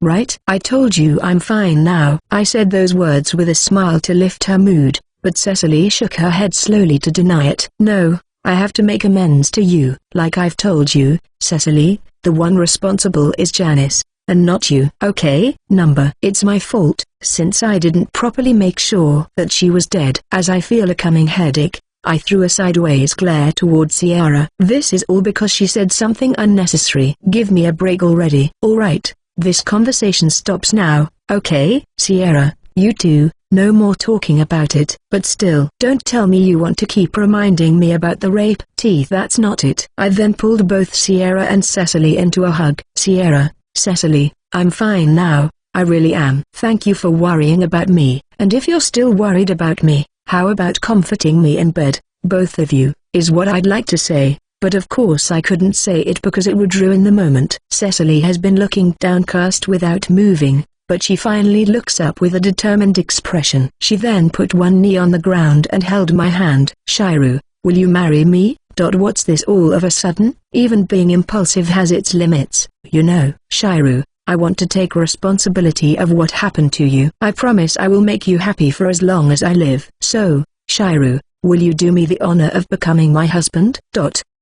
It finally happened. Cecily's overreaction because of completely struck with guilt. CH 65. Chapter 65, Mackerel Sandwich, April 1st, 2023. 3 of my Neragulums quietly passed by Cecily as she was kneeling to propose to me. Ah yeah, I think they went that way to water the fields. Wait, I think this is a pretty dumb scene we have right now. A delicate atmosphere has enveloped all of us in front of the cave. Cecily, I'm happy for your proposal, but I'm not thinking of marriage right now. 1. But Shiru, this is all I can do to make amend. I wonder if this is some kind of cultural gap between this world and Earth. It may be the standard way of thinking in this world that a man's happiness lies in marriage and a happy family. After all, there were many such people in Japan. Actually, I'm not interested in getting married yet. I'll probably do it after I'm over 30 years old. Cecily looked up at me in surprise. I know that I'm not a good enough match for you, Shiru, but still. 2. Yeah, our way of thinking here is fundamentally so different. I'm not saying that because I thought that Cecily is not good enough as a wife. I honestly think that you're a good woman, you're beautiful, you have good style, and top of all, you're honest and very determined. I'm confident you're the type of woman that, when you get married, would have no trouble to fulfill your duty as a wife. Although we lived together for only a short time, I remember seeing how serious and driven she was, and I remember seeing her naked body during her treatment, too. Ah crap, I'm starting to get a boner now just by thinking about it. Anyway, here's the thing. I don't know about other men, but for me, a marriage is not an ultimate goal. And I don't think that having been raped made me worth less than before. So you don't have to think that you need to take responsibility by marrying me. 3. Cecily was at a loss over how openly I had laid out my thoughts. Also, I'm not sure what you'll think of me now, but I'm actually not a virgin, even before you came to the island. I love having sex, and I've some experience with it. More than some, actually, since I was doing it 7 times each night with Graham, and much less than that with Chris. Why didn't I do as many times during the night with Chris anyway? Oh yeah. That's because I was also doing it during the day with her. I think there was also the times when I did it 4 times in the morning. Yeah, I was really wrung out. It was a feat impossible to be done without magic. I'm really angry for what Janice did to me, and I don't want to experience it ever again, but that doesn't mean that I'm broken or in despair. That's why. Please don't think that you need to assume responsibility for the rest of my life. Cecily bit her lip in silence. So, Shiru-san, Does this mean that you're someone who lives a free sexual life? I was taken aback because I was suddenly approached by a strange girl. She has a big pair of eyes, hair done in pigtails, and freckled face, which leaves quite an impression. And you are? My name is Rouge, and I came to this island together with my sis, Cecily. Also, despite how I look, I actually have big breasts hidden underneath my clothes. What the hell is with the sudden declaration? I'm Shiru. Nice to meet you. Hey, you. I may look like a bit plain, but as long as we hit it off all right, I think Shiru-san and I could have a memorable night, you know? Yeah, her face is a bit on the plain side, but she's really a bubbly girl brimming with interest. Furthermore, a hidden big breast. I don't dislike it. I love it, even. My strike zone is too wide for my own good. I'm afraid one day it will bite me in the back. However, there's sexual impulse and there's logical reasoning, and right now, my logic is stronger and so I need to reject her advance. I'm sorry, but sex without love is not something I want to do. Of course, it was a lie. Since there are many times when I just want to succumb myself to my base desires without regards to who I do it with, during morning and night. Now, even if I look like this, I have plenty of experience, you know. I've comforted a lot of widower before. I don't even need magic to make them excited and ready to go. If you don't believe me, Shiru-san, I can do little demonstration by just using my hand. Wow, contrary to her appearance, she's actually a slut. Not that I'm judging her, of course, since after all I'm probably as lewd as her, if not more. Then it suddenly occurred to me, in Japan, if a woman is uninhibited about sex, she is accused of being a bitch or a slut, but on the other hand if a man is the one uninhibited, then it's being tolerated. If the synonym for Yariman were Yarichin, the term Yariman would be treated with contempt, while Yarichin would even be used somewhat proudly. I have never been particularly conscious of this, but I now realize that declaring myself as promiscuous would have a negative effect from now on, which is why I must rectify it by saying it clearly and take a stand now.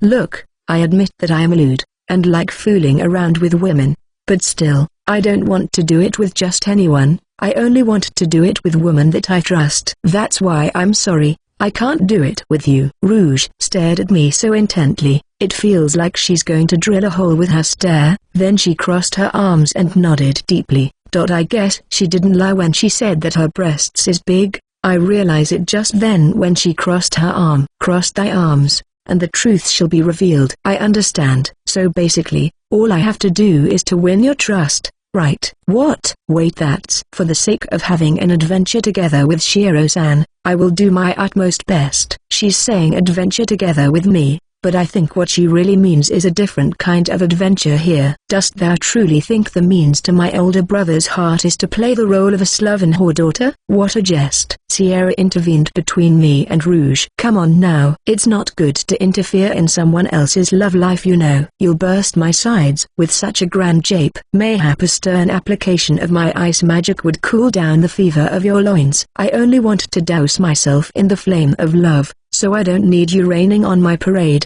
Okay shorty. Shiru, about my proposal. Stop seducing my older brother, you uncouth woman. Shiru-san, I'll even give your times and times with my times, you know. All you need is to ask. Such depravity. Never shall I let a woman like you near my Anisama. Rather than for taking responsibility. What I really mean to say is, shorty, can you do times by using your times? TCH. Such an act is but a meager feat. Why only do that when I could do times in times whole just as well? GH. You would even go that far, shorty? What the hell? The situation has turned into a chaos, and it even turns for the worse, since I noticed that the adventurer Mina has shown up at the scene. Shiru-san, my party got wiped out again. So, when I said taking responsibilities, it's more a figure of speech. And, moreover, after taking his times from behind, I will then envelope his times with my times and start moving it back and forth. Come on, that's just an inexperienced girl's superficial wisdom. I'm telling you, a man would like it better if you just simply do times to their times. And, I somehow managed to escape because I had the invisibility ring with me. I have no idea what they are saying because they are all talking at the same time. I want to yell to them that I'm not Prince Shotoku. There's no way I can understand them if they keep talking at the same time. But there's no way they would understand that reference. 6. Alright, time out. I yelled out loud to put a stop to their ramblings. First of all, Cecily, don't worry about it anymore. And, I'm glad to see you here again, safe and sound. Yeah. Next, Rouge, don't sexually harass me in the middle of the day. There are already a lot of rough women out here with barely controlled urges. If you give them the impression I'm that kind of man, I'm going to be too busy chasing them off to do anything else. If you need someone to sleep with, there's a whorehouse in the commercial district. So go there. I'm not into doing it with professional pleasure giver. Doesn't this girl know the concept of self-introspection? Anyway, I'm not interested in doing it with you right now. And next, Sierra. What of it? Those things you said before, are you really fine to do it for me? It's truth. I have no misgivings about such things, be it with you. Sierra, you know I trust you, but I don't want to have that kind of relation with you. Not for now. At least, I also still want Shiru to be my older brother. Alright, I managed to placate Sierra for now. And finally, Mina. What happened? She was listening to our conversation with a neutral face. But when I shift my attention towards her, Mina's expression quickly changed.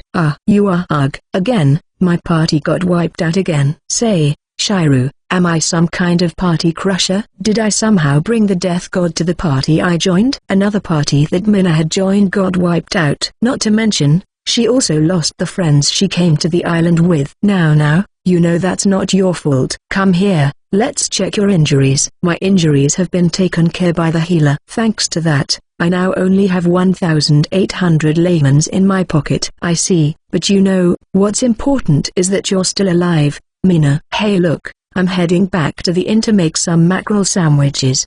Do you want one too? You are Thank you very much. Sniffle. I patted Mina's head gently and let her stand. Cecily and Rouge too, please have lunch with me and Sierra. I'll make extra portion for you girls now. Yeah, the best way to deal with the situation right now is by having a good meal. People regain their strength and spirit when they eat, after all. And so I washed my hands and put on my apron. Girls talk. My big sis Cecily, now I know why you're so infatuated with that man. He has the natural air of being erotic. Cecily responded by giving her a punch. Don't talk about Shiru like that. Ouch. But it's true, right? Just look at his figure wearing apron. I can tell with a glance that he must be an M-type. He's a virgin killer, I'm telling you.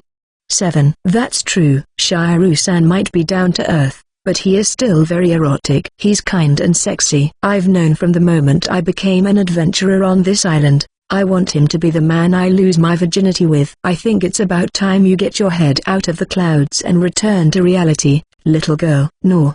It's fine if she keeps being wishful like that.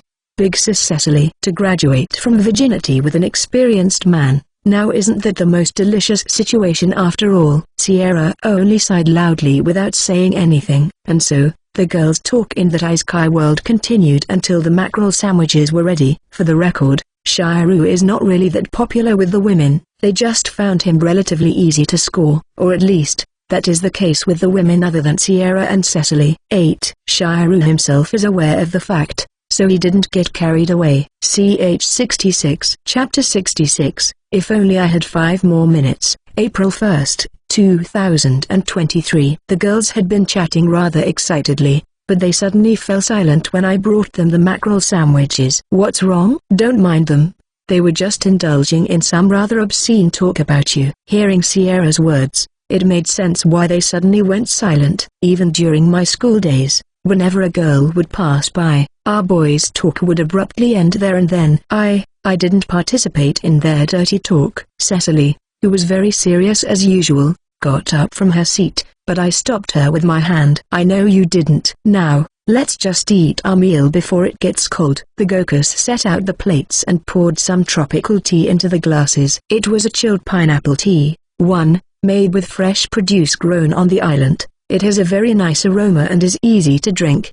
The tea leaves had been purchased at Madame Dama's store, so it was a bit of a luxury item here. There was no indecent talk during the meal, and everyone ate their sandwiches in a well-mannered attitude. "So, what is your plan from now on, Cecily?" "We're planning to make some money by dungeon crawling, of course." "Even if Rouge looks like this, she's actually quite adept at barrier magic." "I see." "Cecily will be in charge of attack while Rouge will be in charge of defense." "Not just barrier magic. I'm also confident in my skills with the twin swords and the size of my bust." "Ah, heck, just say whatever you want. I don't care." But after taking a brief glance towards her, I noticed that she did indeed have a sword about 70 centimeters long on both sides of her waist. "Really? Now, you're good with swords, huh?" "I am. And I'm particularly good in making offensive maneuver." "Yeah, that's some obvious innuendo right there.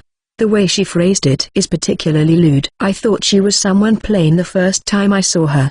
But the way her eyes were sparkling when she's saying dirty words. She might be a poor excuse of a woman, but she's good with swords. If Cecily said so, that means this Rouge must be an excellent combatant. "So, where did you two meet?" "We happened to be in the same stagecoach." Cecily then told me that the stagecoach was attacked by 40 thieves, and just the two of them managed to fight the thieves off. "Well, that's how we hit it off, and then we agreed to come to this island." "They seem to get along well, even though they have completely different personalities."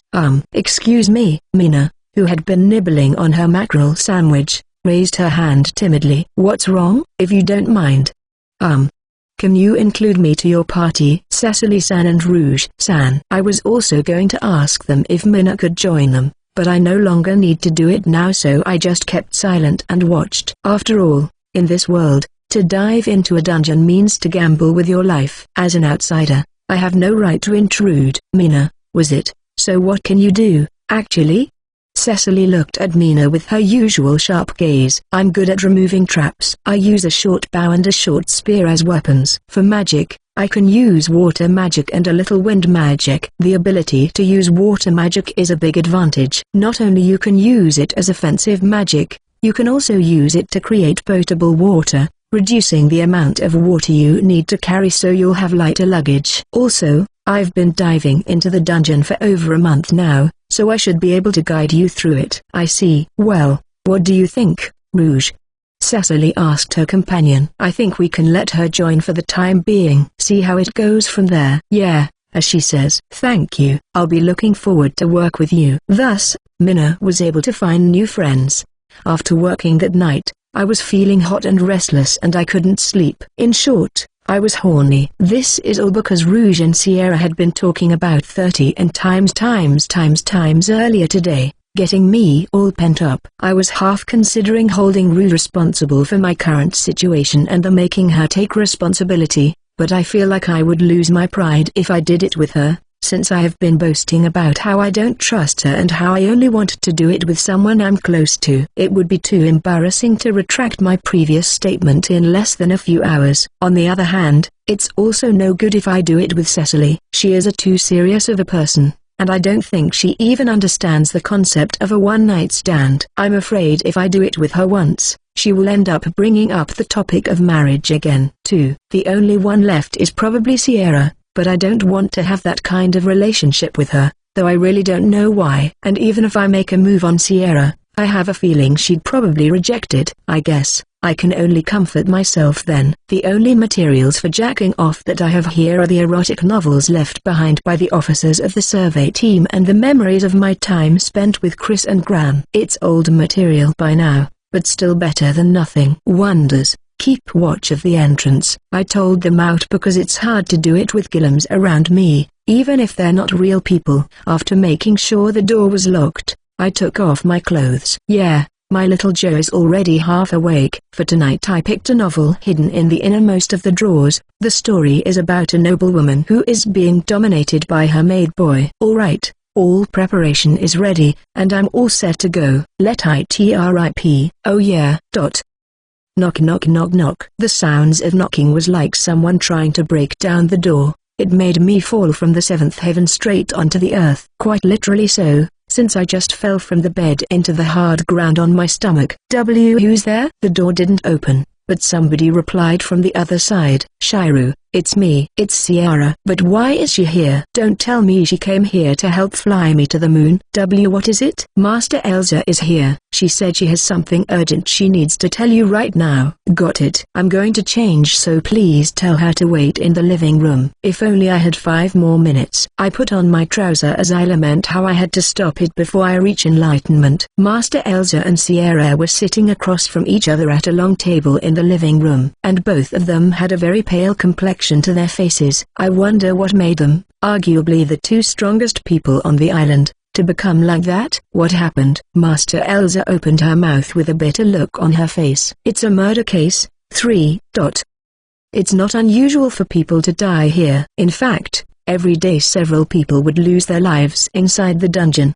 But for the case of humans being killed by another human, and for it to happen above the ground instead of inside the dungeon, was unprecedented. 2 of the male prostitutes have been killed. Both of them were found just a few minutes ago. It seems the murders took place in the bathroom outside the brothel. Apparently, they were targeting only men. I've told the other male prostitutes not to take any customers tonight, but I thought I'd let you know. Okami. 4. Thank you for coming all the way to inform me. No problem. I know you're being protected by the golems and your bodyguard, but still, please be careful." As I saw Master Elsa off, cold sweat ran down my back. "Hey, Sierra." "What's up?" "Can you please follow me into the bathroom?" "I can't help it, you know. I'm completely and utterly terrified. I know Harry and Wanda are with me, but I just can't help it." "Yeah, sure. I'll accompany you." Sierra ended up sleeping together with me that night. "I'll sleep beside you, so don't worry and get some rest." "Yeah, the problem is I can't sleep at all, because I couldn't get a chance to finish before." "What's wrong?" "Nothing. I'm trying so hard to sleep, but whenever I close my eyes, I could smell the fragrance or Sierra's hair, and whenever I opened my eyes her cute face was right there in front of me." If only at that time. If only I had 5 more minutes. Just 5 more minutes. As I continue struggling to get some sleep, the words 5 more minutes kept reverberating in my mind. Ch 67. Chapter 67, Madam's Request. April 8, 2023. An alarm is ringing at the back of my room inside the cave, telling me it's time to wake up. At the same time, the light from the magic lamp is becoming brighter and brighter, before finally illuminating the whole room. There aren't any windows in here, so I placed a timer lamp in my room, yet another magic tool I made using creation magic. I stretched as hard as I could and opened my eyes to see Sierra, who was sleeping right next to me. Her silver hair was spread around the sheets, framing her small face, with her red eyes gazing straight at me. The collar of her pajamas was opened, revealing her collarbone and her pure white skin. I wanted to reach out and touch her hair, but this morning I was feeling a little self-conscious about it, even though I had touched her hair many times when we role-play as brother and sister. "What is it?" Sierra asked me without even saying good morning first. "Maybe it's because of how weird I'm behaving." "Sierra, you're really cute, you know that?" "I'm well aware of it." There's no tone of self-boasting in the words she said, it's just something that Sierra acknowledges about herself. My head was a little fuzzy from lack of sleep, but my consciousness gradually became clearer. Yes, there was a murder last night, so Sierra slept here just in case. But then again, why would Sierra go to such lengths? We're not lovers, we're just friends, even though we're running the inn together as if we're brother and sister. "Sierra, why do you stay with me and keep me company?" Sierra looked puzzled by the sudden question. "If you ask me why, it's because you're my Anisama, I think." Sierra once told me that she wouldn't spend a night together with just any random male. They would have to understand her relationship tendencies first before they could be in a relationship with her. Also, they would need to pass her criteria in personality, intelligence, and appearance first, so there was not many men who could be in a relationship with her. In Shiru's case, your personality is perfect, and your intelligence is passable, if barely. Your appearance, though. What's wrong with it? Well, if I have to give your face a score, it's 70 points, at most. But don't worry, I don't care much about a person's appearance, so it's not a problem. That's harsh. Well, even back on Earth, appearance is not usually the most important aspect after all, so I guess it's more or less the same here. Compared to that, sexual attraction is more because of how you act and the style you have. Hey, Sierra. We're friends, right? Shiru, why do you keep asking me embarrassing questions this early in the morning? I guess I did. It's just that I consider Sierra a friend. And while I consider her a friend, there are times too, when I look at her sexually. To think that I look at her that way, while she goes so far as to stay with me all night as my guardian, makes me feel ashamed. I know that it's embarrassing. But, Sierra, I need to ask this. Do you ever feel some lustful feelings toward me? Quite often, actually. After all, you're quite erotic. Hearing that, I can feel my shoulder relax a bit in relief. I see. So it wasn't just me. Why are you being so conscious of it? That's because, even though we're friends, somehow we're still having sexual tension. Don't you think that's strange? Is it really that strange? For me, if I find someone interesting, I'll definitely try my chance with them, even if said someone is a friend of mine. Isn't that what our basic instinct is? The only question is whether the other side will accept our advances or reject them. And Sierra, do you think I'm someone that you might try your chance with? What's that? Are you trying to hit on me? She replied in a playful tone. But I'm really asking serious question here. It's not because I want to have physical relationship with her though. No, really, it's quite the opposite. In fact, if Sierra wants to have physical relationship with me, I think it's better for us to keep more distant with each other. That's because Sierra loves her brother in a sexual way too. I'm fine with having a sibling play relationship with her, but in reality, she's much more mature than I am, an adult woman with lots of experience. I understood this after living with her for a while and having many conversations, and I know that even if I had a physical relationship with Sierra, it would never be an equal relationship with her. I would be dominated. Since in order to be with Sierra, a vampire, I would have to become her familiar, and I would no longer have a free will. And I feel that such a relationship would be unbearable. Sierra, perhaps sensing my mood, changed her attitude a little. Well, I think I would be jealous if Shiru slept with another woman, but that is similar to a sister's feelings when her brother gets taken away from her. Surely you understand, right? I'm sorry, but I really can't understand the feeling. Rather than the sister's feelings when her brother gets snatched away, wouldn't it be more like a child's feeling when her toys get taken away? Twould be incomprehensible to you, is it? Anyhow, do I still strike you as someone scary? Yeah, I guess. Maybe because I get the impression that you're trying to mold me into someone you want me to be. Just as I had thought. Your intelligence is above par. And as for your concern, no need to fret over it. After all, there's also the kind of pleasure of just surrendering to your partner. Yeah, that's why it's scary for me. I'm sorry, but my gut feelings are telling me to not do it. I see. Sierra then laughed with great amusement. Please be rest assured, Shiru, I shan't ever force such things upon you. You're my important friend, after all. And also, you seem to be a bit pent up. I'm thinking of giving a hand with that. But what say you? And as I look below, it's morning, it's as hard as wood. My little Joe. Sierra was pointing at it with her index finger, and I can see her red tongue is licking the corner of her lip. Please be rest assured, Shiru. After all was said and done, we're still just that, friends. No. This is bad. I feel like if I give myself up here, I'll never come back. I'm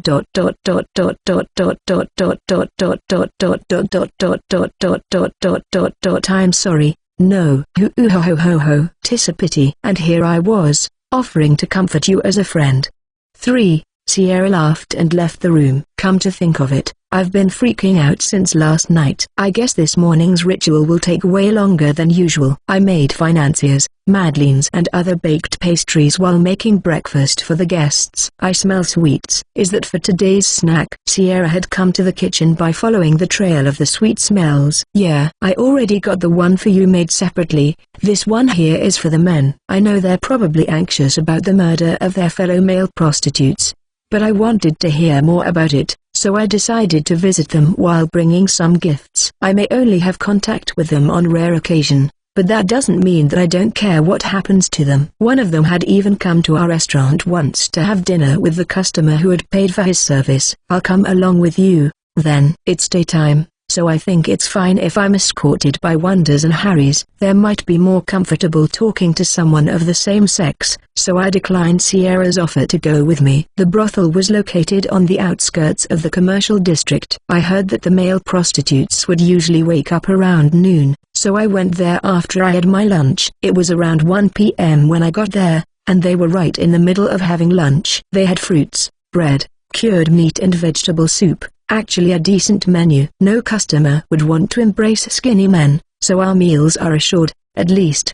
Lloyd, the balding man with the barcode hair, and also the most senior amongst the male prostitute, told me. As usual, his metabolic syndrome, 4, and bright red shirt was really painful to look at. He also said that while they usually have 3 meals a day, they rarely had sweets, which explains why everyone was squealing with delight the moment I brought them the baked goods. The customers never bring sweets, and yet they always demand our service to be thorough down to the last detail. Hear, hear, and whenever they come, they're always asking us to lick their crotch. That's all they ever think of. If they want it so badly, at least wash it first with some water. The men were having lively conversation as they ate the baked goods.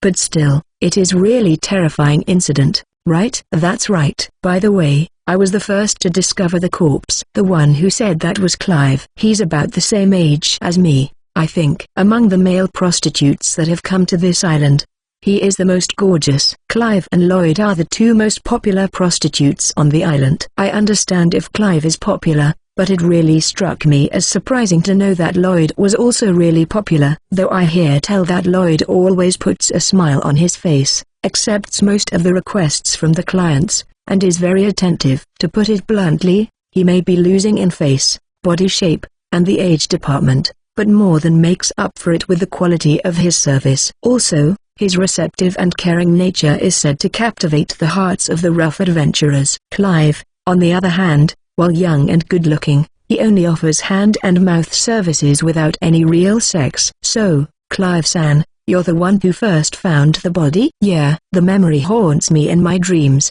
giving me sleepless night. His body was lying in the bathroom, covered in blood. I heard later that he had been stabbed in several places with a knife. It seems that the victim had many wounds. Some were made even after he was already dead. It was done by someone who has deep hatred against men. There's no other explanation about it. I felt a chill run down my spine even though we were in a tropical country. Do they have some clues about who the culprit is? We've heard nothing of sorts yet. Oh, I'm so afraid. A tuft of Mr. Lloyd's trembling bangs fell out and clung to his broad forehead. I went out from the front and took a peek at the bathroom where the crime took place, but it looked like it was already in normal use. In this isekai world, there are no yellow lines to secure evidence. The blood stains had been cleaned up by the slimes and washed away by this morning's cleaning duty. The male prostitutes seem to be taking precautions. They are sticking together when they need to go to the bathroom, or asking the ladies employed by the brothel to follow them. But if a customer is the culprit, there's no way to prevent it. Since you can't possibly ask someone to keep look at you when you are doing it. Oh wait, it seems like you can actually ask for it, but that costs extra for the clients. Anyway, it seems that Clive, who has rather a lot of money to spare, said he will take a break from his activities for a while and not accepting any clients. After all, he didn't come to this island because he's in need of money. He only came here because he needs a temporary refuge after having a dispute with the client's husband, who was an aristocrat, back in the capital. However, not all of the male prostitutes are able to do so. For those who are in need of money, they have no choice but to surrender their bodies to the customers who grinds their hips against them,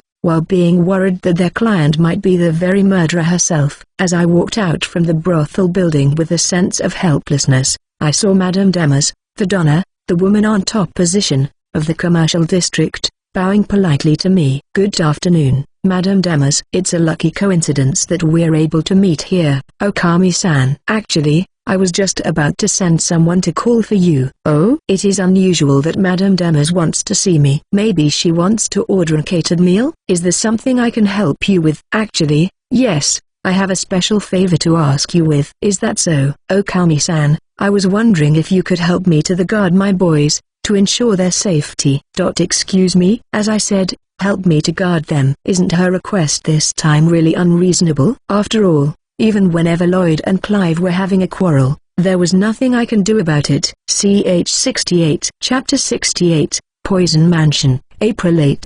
2023. I was taken aback by Madame Damas's request, but after pondering about it for a while, I finally understood what she meant. When you asked my help to guard them, you mean to use the gillums to protect them? That is correct. There's no way to place someone as a guard inside the room. When the prostitutes are taking in the clients, the most they can do is to place the guard in front of the room, but it won't be effective to prevent the next incident. A gillum, on the other hand, can be easily put inside the room, and if I order them to stay still, they can easily pass as a mere ornament. However, I have my own business to attend. We will make up for any loss incurred during the absence from your business. So, thinking back to how Lloyd, the barcode head, was trembling because of fear, made me inclined to help them. And I don't think I'd feel comfortable with running my daily life, with the knowledge that a rampaging murderer who's targeting men is still loose on the island. So I agree to help until the killer is caught,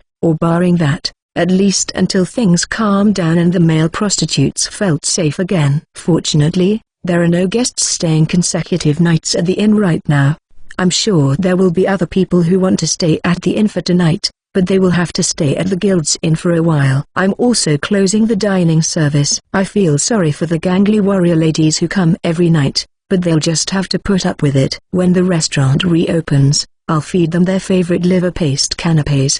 There were a total of 6 men who need to be guarded. I decided to assign 1 Wonder and 1 Harry to each of them, which unfortunately would leave fewer guards for myself. I was a little bit worried, but thankfully I had Sierra to protect me. Also, Cecily, Rouge, and even Minnow agreed to help. We settled in a corner of the waiting room where the male prostitutes were waiting for their clients. That way, it'll be easier for me to give command to Harry and Wonder for protection details. It had turned into evening, which was the time of day when the adventurers would return from the dungeon, and so the commercial district was beginning to be filled with the hustle and bustle of market activities. It's also the time when I usually become busy with my own work, so this is the first time I've been in the commercial district after the sun has set. It was surprising to see so many people on the island now. The streets seen from the window were filled with people, and there were even stalls selling food and liquor. While gazing at the town with curiosity, I was approached by an adventurer whom I knew well. "Oh Kami-san, don't tell me, you're taking customers here too." "No, I'm sorry, that's not it. I just happen to be here because I have some other things to do." "What the heck? I thought I'd be able to embrace you. I'm even willing to borrow some money if I had to, you know." Yeah, let's just move to the deeper part of the room to avoid further misunderstandings. By the way, the service fee for a man in this brothel is very expensive. It varies from one man to another, but it's usually between 30,000 and 40,000 lemons per night. It's the normal fare on this island, but if you were in the Lulusangian capital, such amount of money could get you a high-class prostitute instead. It could be considered a rip-off, but the women of this world have a strong libido, so the customers are always coming back day after day. Even so, the portion of the money we actually get is usually really small, you know. Lloyd sighed. "We usually only get around 3,000 lemons per customer, the rest of it goes to the brothel and Madame Damas. But still, according to him, this situation is not entirely terrible since there are cases where people with debts are forced to work without receiving any pay." Our conversation was then interrupted by a servant lady from the brothel. "Mr. Clive, someone has requested you," said the servant, calling for Clive. He is the most popular male prostitute in the establishment, so it seemed that he was immediately wanted. "I'm really not in the mood for it." "Who's the client?" "It's an adventurer called Porter." It's that gloomy woman. I really can't stand that person." Clive is puffing on his cigarette with a somber expression on his face. "Mister, hurry up and greet the client." "At least let me finish this one, will you?" "Cigarettes are pretty expensive on this island after all." Clive blew out a puff of smoke, as if he was really reluctant to go, or maybe he was actually just blowing a heavy sigh. "That person is a weirdo, you know." "When Ozzy was still alive, he told me how Porter tried to make him erect without using magic." "Why bother?" "Why indeed, who knows? But there are a lot of women like that, so eager to showing off their techniques in making man cry in pleasure, or so they said. Most of them fall flat on their promise though. Just like in the case of Ozzy, she failed to make him hard until the time's up, So they ended up not having intercourse. As Lloyd listened to Clive's story, his face turned pale. Wait a minute. Didn't Toby get requested by Porter also? Just like what happened to Ozzy, she also tried to do it with Toby without using magic. He said they didn't manage to do it until the end. Don't tell me that Toby-san is. Yes, Toby also got killed. Now it's Clive's face who turned pale. No, I don't wanna go. Certainly, this woman Porter has connection with the victims. Originally, Clive never offered sex as his main service. Maybe that's the reason why he wasn't killed. Alright, let me take a quick look myself. Sierra silently stood up. I'll go with you. I whispered near her ear. If something happens, I might be able to help you by using repair. I don't need you to do that. I'm fine by myself. If things get out of control here, it might bring harm the others, right? I understand. But still, Shiru, please stay a bit further away. Yeah. The system in this brothel is that visitors need go to the lobby first to register and then wait in the waiting room beside it, until the male prostitutes arrived and escort them to the designated place. While waiting, the guest is served alcohol, and there are also cigarettes available.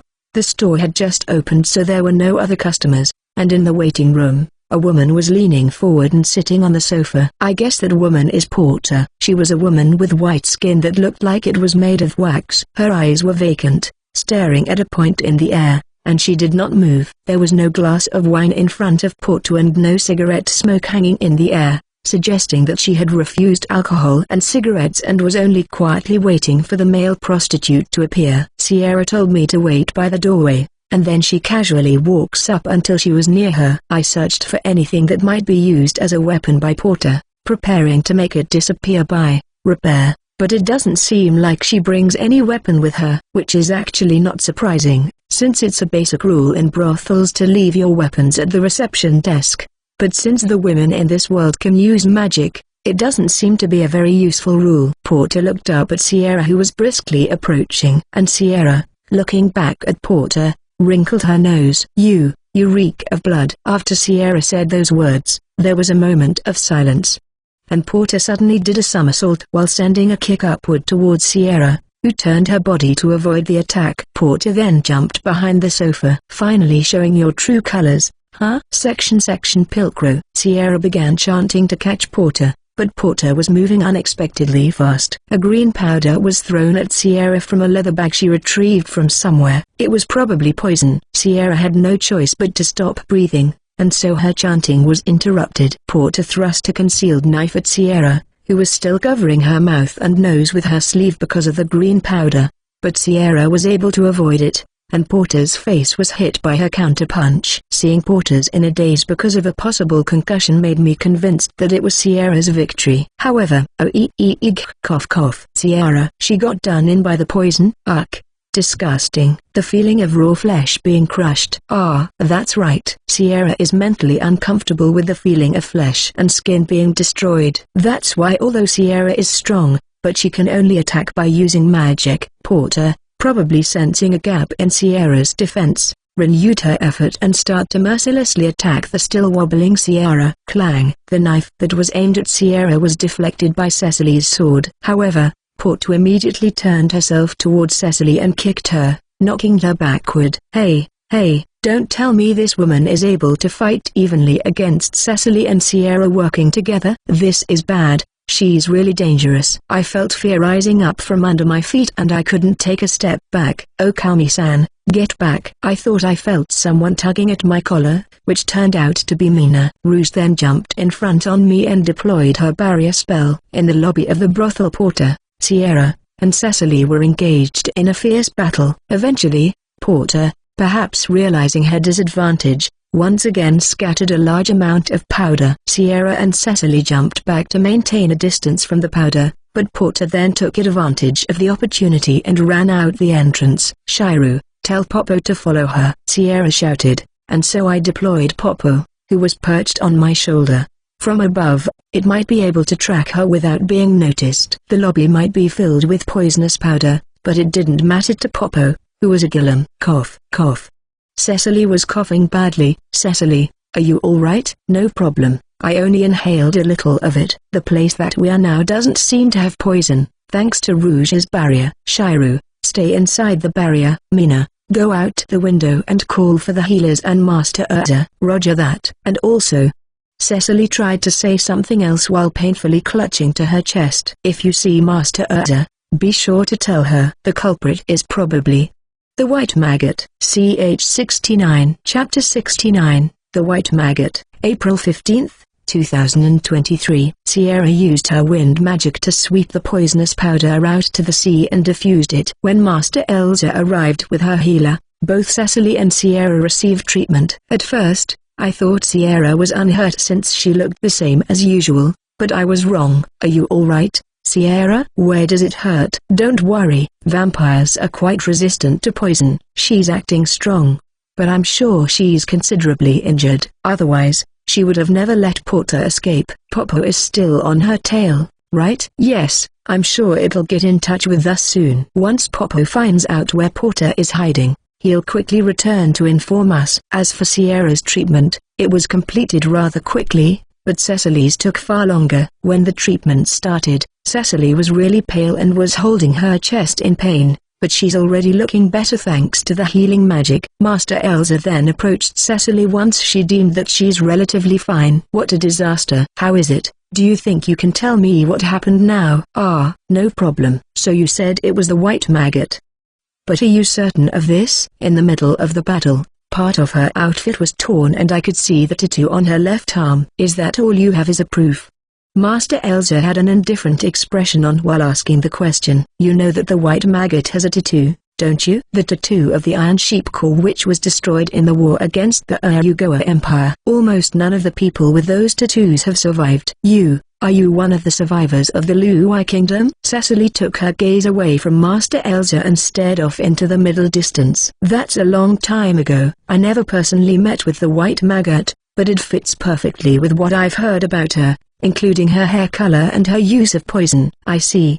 Master Elsa crossed her arms and appeared deep in thought. I used that moment to ask Cecily about something I'd been thinking about for a while. Say, what's this about a White Maggot? The White Maggot is a nickname given to that person because of her appearance. Ah yeah, come to think of it, she had a white skin just like a wax. Shiru, don't tell me you've never heard of her. How could I? I'm not a person from this world, you know. In the past, there was a country called the Luai Kingdom. It was annexed by the Empire 4 years ago, you see.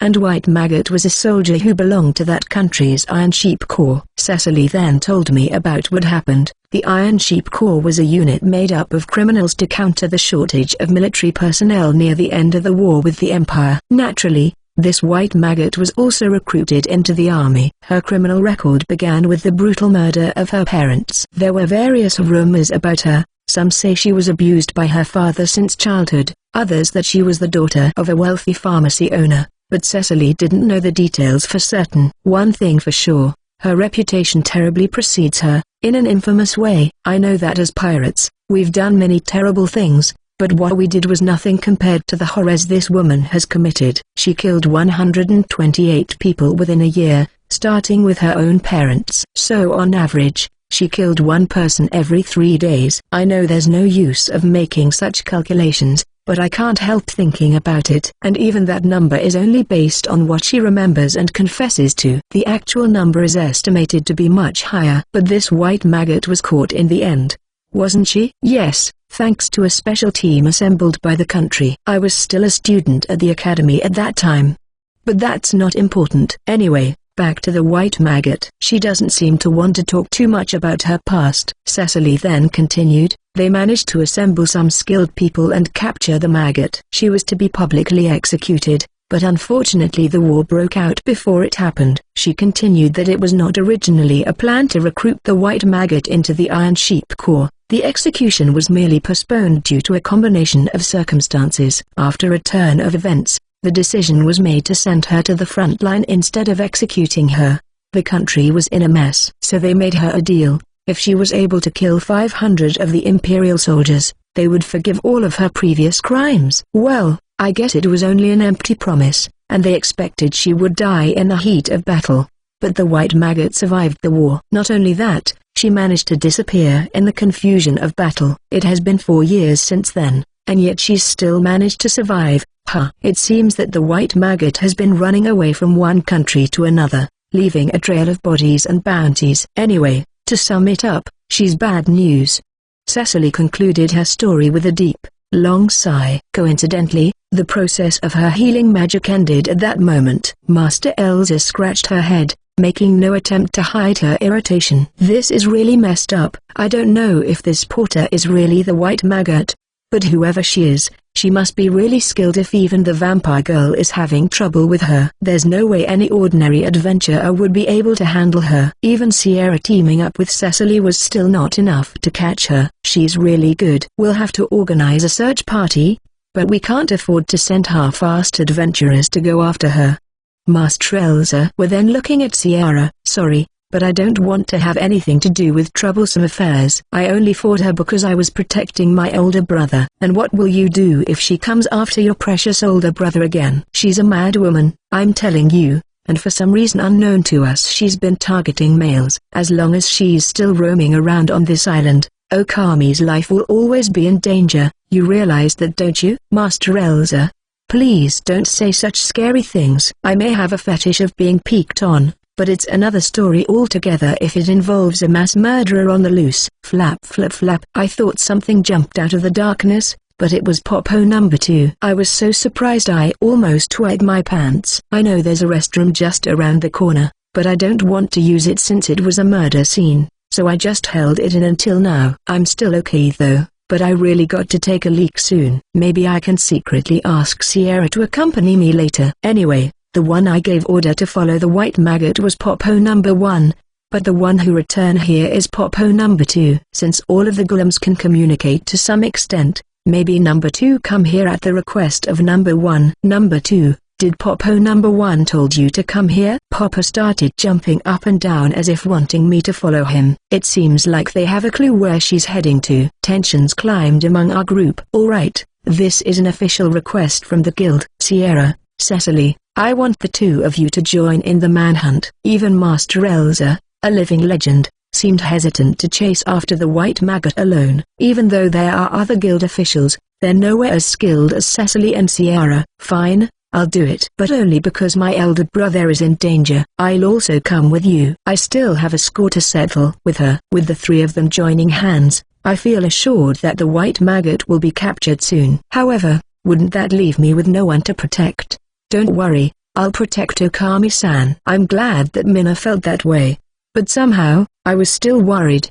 Perhaps sensing my uneasiness, Cecily began discussing the matter with Sierra. What about Shiru? If we add Rouge and the golems, do you think it will be enough? Yes. I also feel a bit worried leaving it to them. In the end, it was decided that I would be evacuating to the sea by using the small sailing ship, escorted by Mina and Rouge. Ch 70. Chapter 70. The End of the Chase. She Becomes Monster. April 15, 2023. The small boat we were on was towed by the seamers just off the coast of the island. The ship was originally owned by Janice, Cecily's archenemy. However, it also seemed that Janice obtained it by commandeering it from someone else. Anyway, it's mine now, so I've done some renovations here and there. The hull has been refurbished by using repair, and the interior of the ship has also been furnished rather elaborately, to make it a comfortable place to spend time. The wind picked up, and the lights of the commercial district beyond the waves were flickering in dim light. I wonder if they have found the white maggot yet? In the end,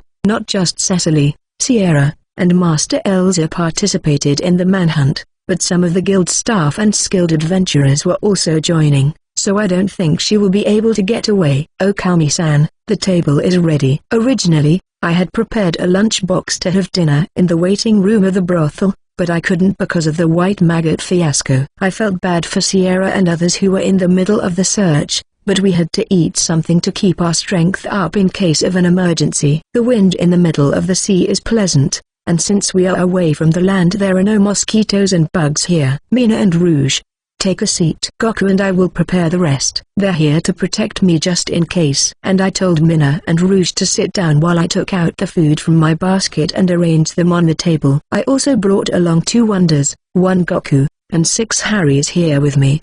Don't worry, my barrier magic will repel anyone suspicious from coming close to us. I'll show you the ace that I got up my chest. Up your sleeve, Rouge, you'll show me what you got up your sleeve, not your chest. Well, doesn't matter whether it's up my chest or my sleeve, I can show you whichever you want. Right. She's really proud of her hidden big breasts. Rouge-san, please stop saying stupid things so we can start on our dinner already. I then urged Minna and Rouge to calm down.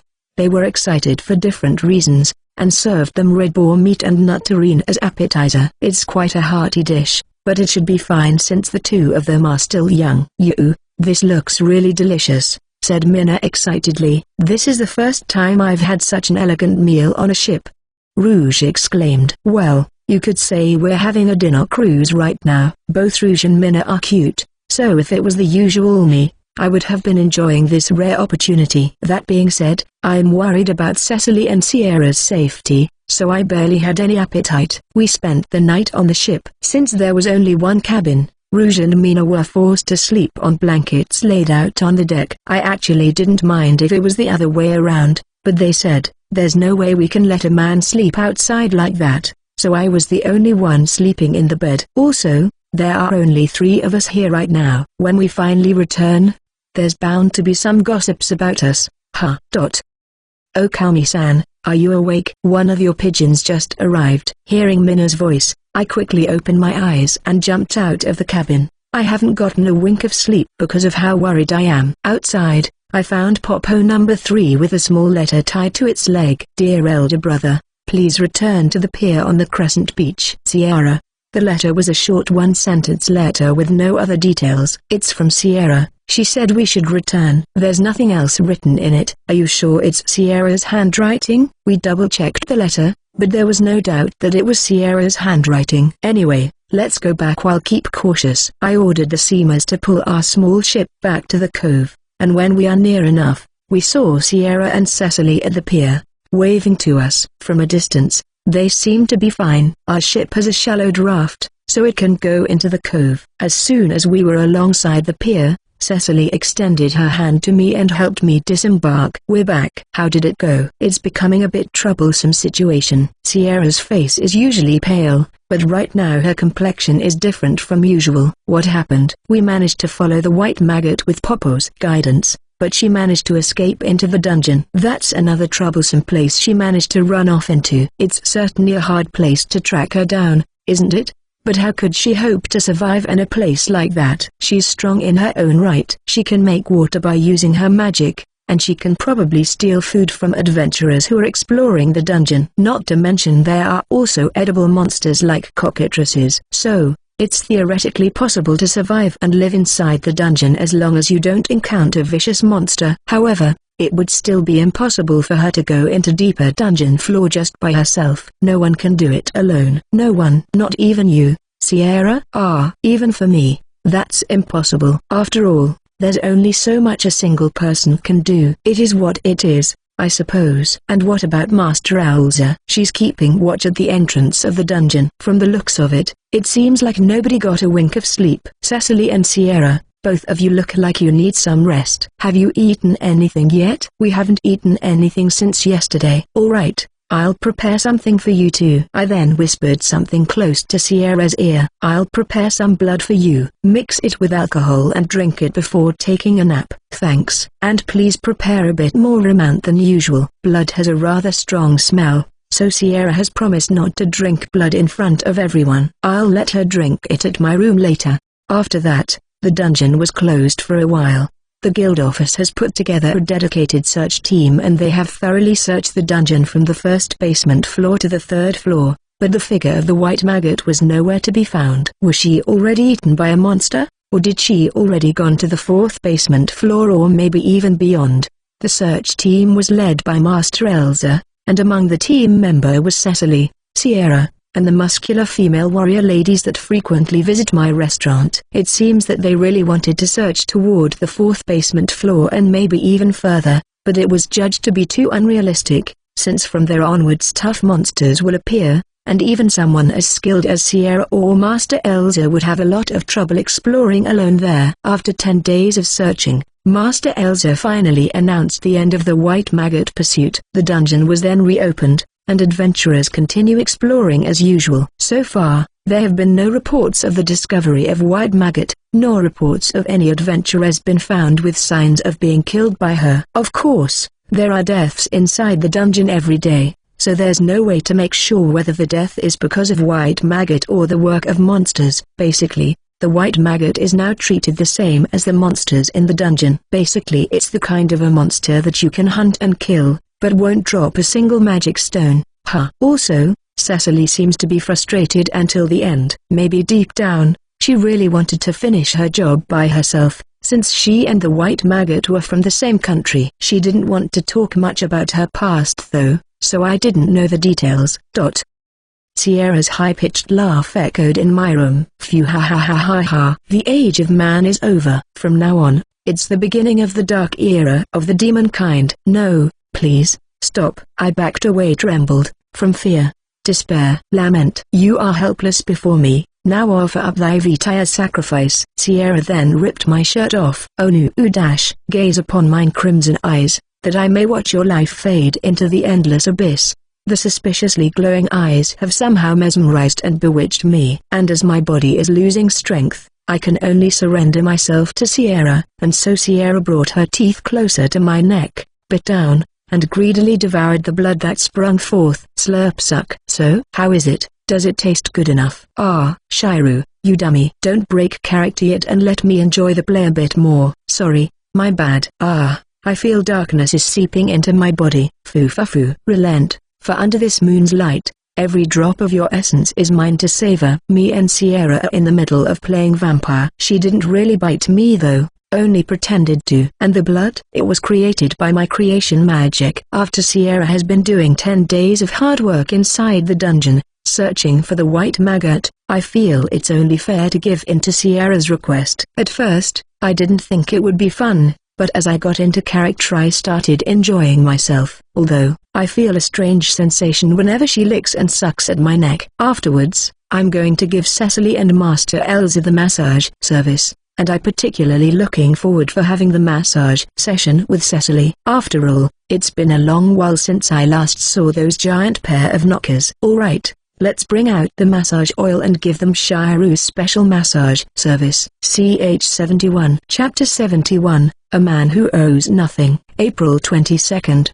2023. So, it's back to normal days, with me working hard in the innkeeping business while the adventurers are exploring the dungeons as usual. Numerous adventurers have fallen inside the dungeons, and ships carrying new adventurers arrive fairly regularly. As time went by, the white maggot was mentioned less and less, and eventually faded from memory. As far as I'm concerned, only one thing is different now. Sierra has started to dive into the dungeon. She said she was trying to earn money for her retirement, but I think the real reason is because she's still worried about the white maggot. She has been teaming up with Cecily's party now, and even able to explore the dungeon beyond the 4th basement level. Cecily's team gained a massive boost when Sierra joined, and now they're getting quite rich themselves from all the loot. They all have enough money to stay at Shiru's Inn and have been continuously living there. The earning from the loot had been divided equally amongst them, so Mina's income has more than quintupled. 1. It feels as if they have become a Matagi group from the northeastern region of Japan. I remember once reading about them in a book called Matagi Account. 2.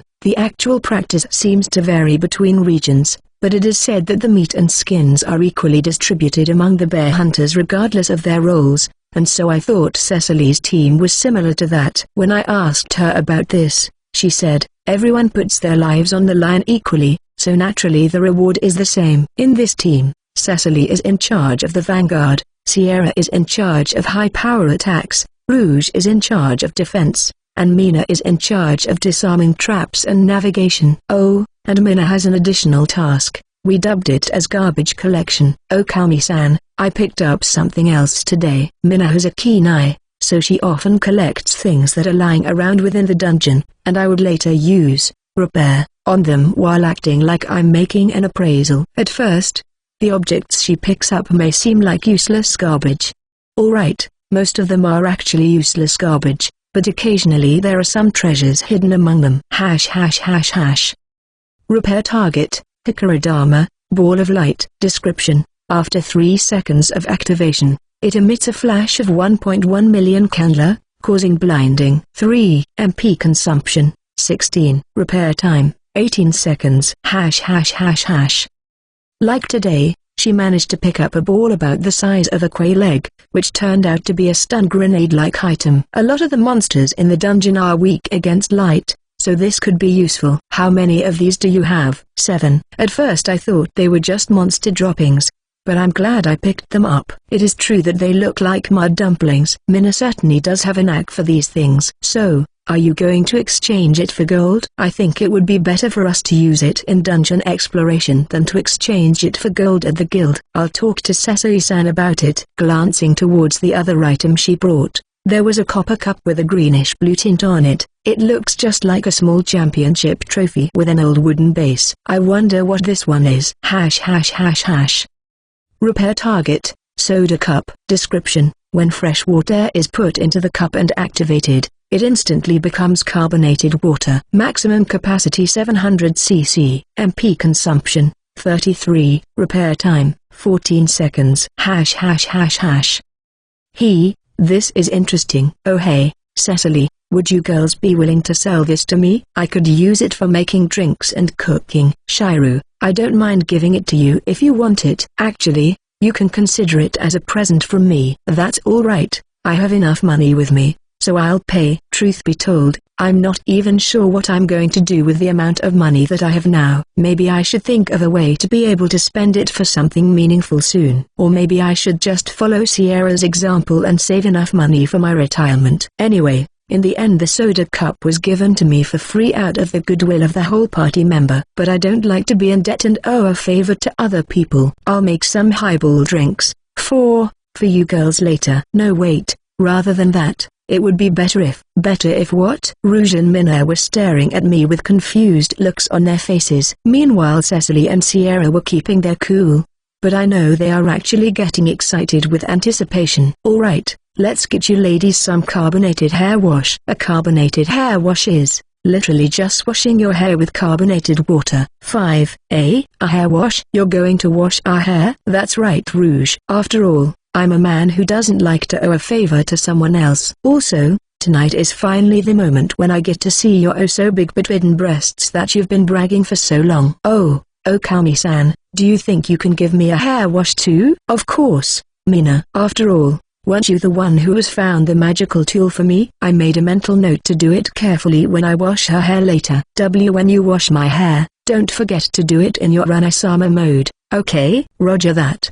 Don't worry, I'll do it like we usually do. Sierra. Cecily, meanwhile, has suddenly freezes on the spot. Now this might be a problem. Cecily, you don't want a hair wash? That's not the case. There's no need to shout. Sheesh. I'll only be doing a simple head spa. There'll be no weird service included in it. Oh, of course. I wasn't hoping for anything weird anyway. To tell you the truth, I was hoping that you would want anything weird included as part of the service. Also, I want you all to absolutely tell no one else about this, okay? I don't want any more fuss like the last time. By last time, I was referring to what happened after I gave massage to Master Elsa, who was totally exhausted by the whole white maggot fiasco. She's over 70 years old, basically a grandmother, so she was not too sexy. But she was so happy with the massage I gave her that she started spreading the word about it everywhere. Thanks to that, I was very troubled by the endless number of people who wanted me to give them a massage. If it was revealed that I am giving a hair wash this time, I'm sure there would be a big commotion again. I know that, rationally, it's better if I just don't give any hair message. However, I want to thank everyone for giving me the magical tool. So, I would not let myself be discouraged by the prospect of people making a huge commotion. My heart was screaming with such pure emotion. It seemed that the order of the hair washing was decided by lottery. The order was Minna, Rouge, Sierra, and finally Cecily. After all the other guests had gone to bed for the night, all the golems were placed around the bath and put on high alert. No one was allowed to approach the baths. I was wearing shorts and a t-shirt, which by this world's standards is rather a stimulating outfit. Excuse me. Minna was led inside by Goku when all the preparations were finally ready. Don't be shy, come here. She moved a little closer to the mat where I was sitting. Needless to say, she's completely naked. Minna looks shy, but she is not trying to hide her body. Just like most of the adventurers here, She has the ideal body proportion. I thanked the flounder again for bringing me to this isekai world. You don't need to be nervous, I'm only going to wash your hair. But I can see your thigh. I see, even a mere shorts is already stimulating enough in this world. I understand, but there's no way for us to proceed if you keep standing over there, isn't it? As I guide her hand toward the mat, Minna finally relents and sat down near me. What should I do now? Hearing her voice, I couldn't help but put on the act of a gentle older brother, just like how an older sister would gently talk to her younger brother back on Earth. Then, can you please put your head on top of my lap? Why you are giving me a lap pillow? Yes. After all, I'm supposed to give you a hair wash, right? I understand. I can't help but find Mina, who timidly puts her head on my lap, to be cute. Well then, I'm going to pour carbonated water on your head now. I slowly sprinkled sparkling carbonated water over Minna's head and massaged her scalp. How was it? Does it feel good? It's really nice. I feel like I'm going to melt away. Meanwhile, Goku pouring water into the soda cup whenever it's empty, to keep resupplying the carbonated water. It seems that carbonated water tends to wash away the dust and oil from the hair, which will keep the scalp and the hair beautiful and clean. After thoroughly washing her hair with the carbonated water, I then washed her hair with shampoo before finally rinsing it. My hair feels so clean. It feels so fluffy, and yet so refreshed. I'm glad to hear that. Then, can you please call for the next person to come in? After that, I did the hair wash while checking out Rouge's hidden big breasts. I fondled them a little, by the way, role-playing with Sierra as usual, and teased Cecily, who was a little stiff. All in all, I got to spend a busy but meaningful evening. Also, I think I managed to return the favor to them by doing the hair washington. Yep, let's do it again sometime soon. CH72 Chapter 72, Just Like a Summer Vacation, April 22, 2023. On Monte Cristo Island, demand for fried chicken and highballs is quietly booming. For the highball drink, I used the soda cup that Minna found to make the drink and tried serving it to the customers, and it turned out to be a big hit. Okami-san, another serving of highball drink, and make it strong. Incidentally, the price for a strong highball drink at Shiru's Inn is high, which is natural since two-finger drinks are more expensive than one-finger drinks, and the customers also understood this well. 1. I think we should start serving tiramisu, nata de coco, and tapioca soon. 2. And while I'm at it, might as well reproduce sweets that was once popular in Japan here, since cassava, which is the main source of tapioca, seems to be able to grow well on this island. However, the problem here is that even if I know the ingredients for the product, it doesn't mean that I know the procedure to make them. It's impossible to depend on my magic to mass produce such delicacies. And for tiramisu, even though I have milk, but I don't know how to make a mascarpone cheese, so it's pretty much impossible.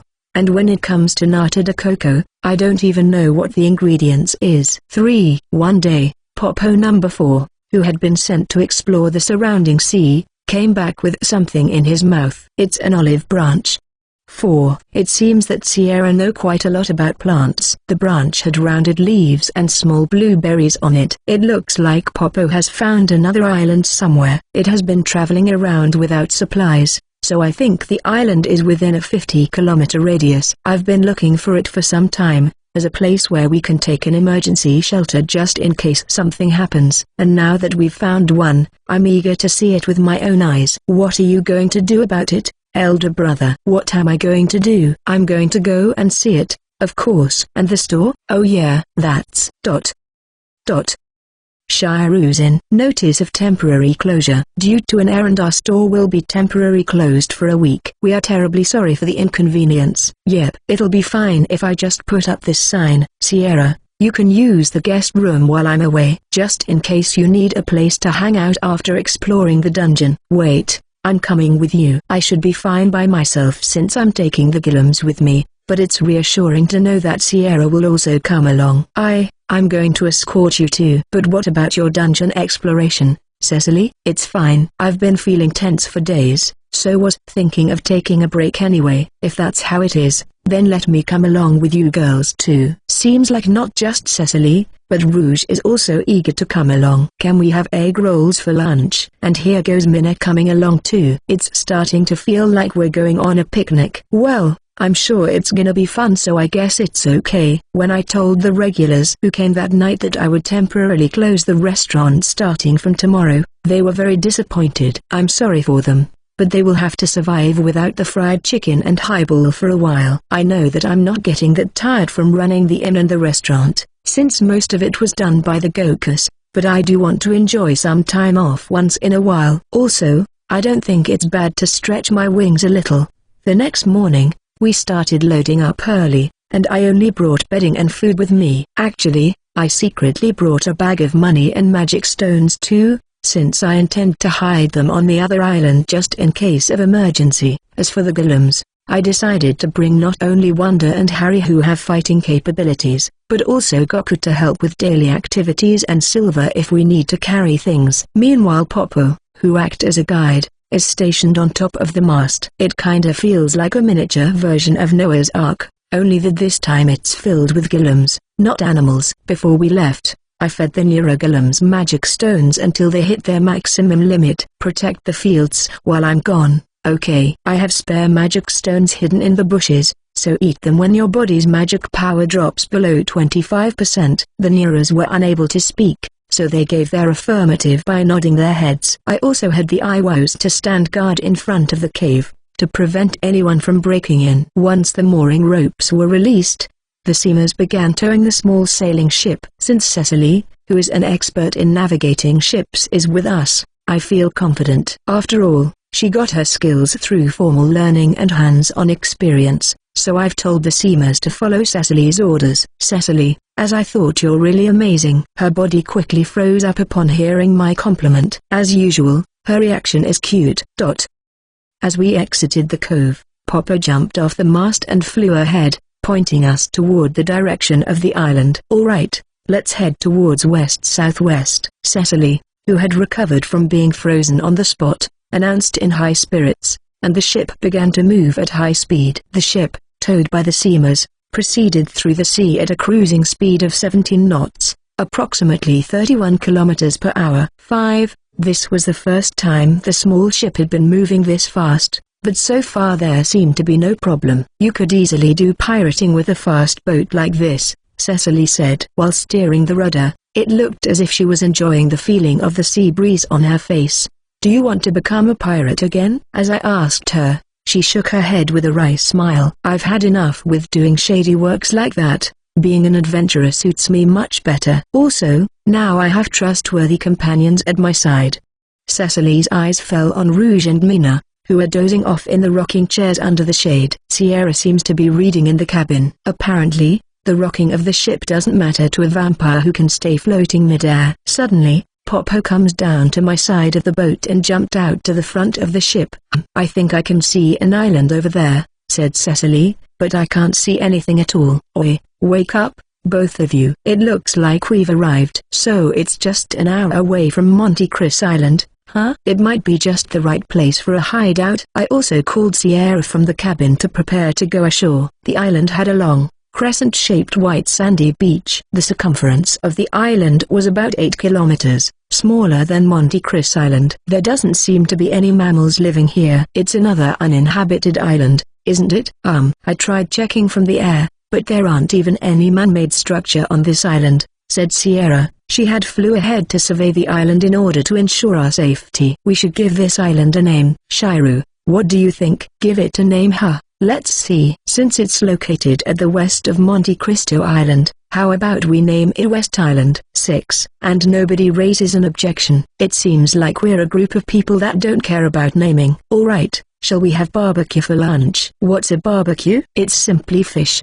meat, and vegetables that grilled over charcoal. I have prepared 3 kinds of special barbecue sauce. I've also brought plenty of drinks, so I think everyone would have a good time. Then I'll go and do some spearfishing. Cecily, you can do that? I grew up in a city near the sea. I'm used to handling a harpoon, said Cecily while taking off her shirt. Ooh, I finally able to gaze my eyes upon the Twin Peaks again. Truly treasure mountains. I'll also help, Cecily-san. I used to catch fish and shellfish all the time when I was still a broke adventurer. Then, I'm going to use barrier magic to catch some fish too. Mina and Rouge also start taking off their clothes one after another. Could it be that you're just eager to quickly get into the water since it's so hot out here? The water is so cold.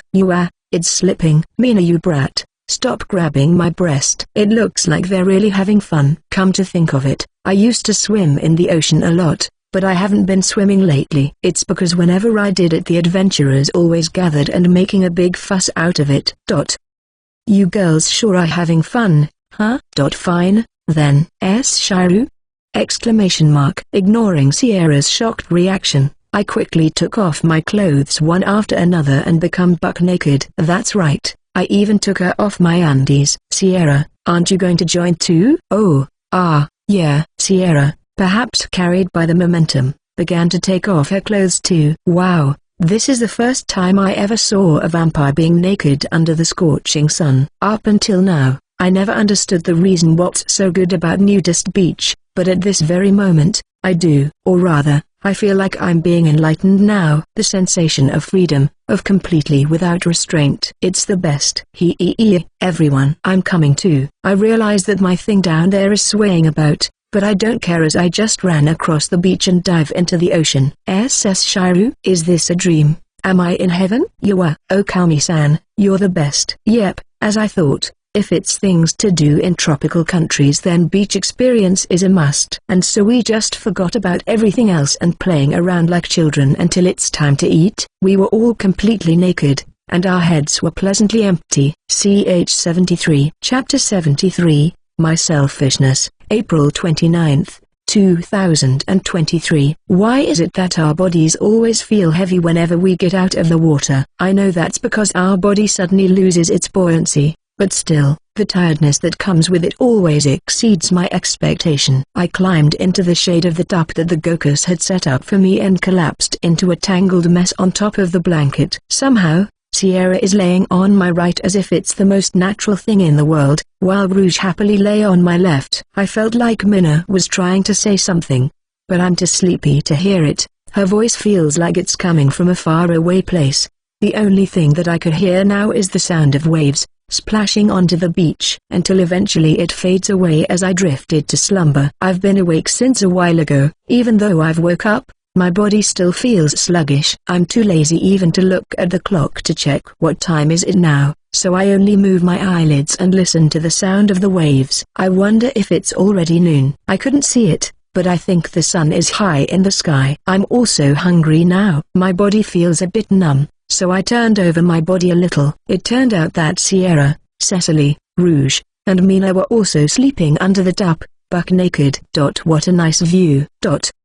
The atmosphere is really peaceful, as if this island has unraveled our hearts and made us connect with each other. Right in front of me Rouge was sleeping, and I can see her big breasts slip to the side. As five of us lay motionless there, a thought crossed my mind that maybe we can all live here happily ever after together. As I was absent-mindedly observing the freckles on Rouge's face, her eyes opened, perhaps because she feels that I was observing her. What is it? Nothing. I only thought that you look beautiful. It's true though. Her braided pigtails, the freckles around her nose, her firm nipples, everything about her looked beautiful. This is the first time a man has ever said something like that to me. As I thought, Shiru-san, you're unlike any other man. Back on Earth, it's probably the equivalent of a woman telling a man that he's beautiful. The opposite might be true here, but it's not something a man would ever experience, so I wouldn't know. Yeah, maybe you're right. Rue reached out her hand and her finger gently touched my arm.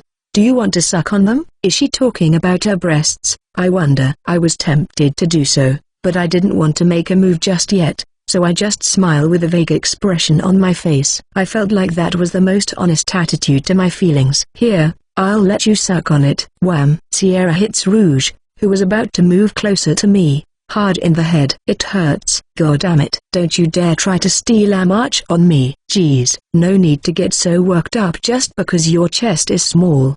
What's that? You brat.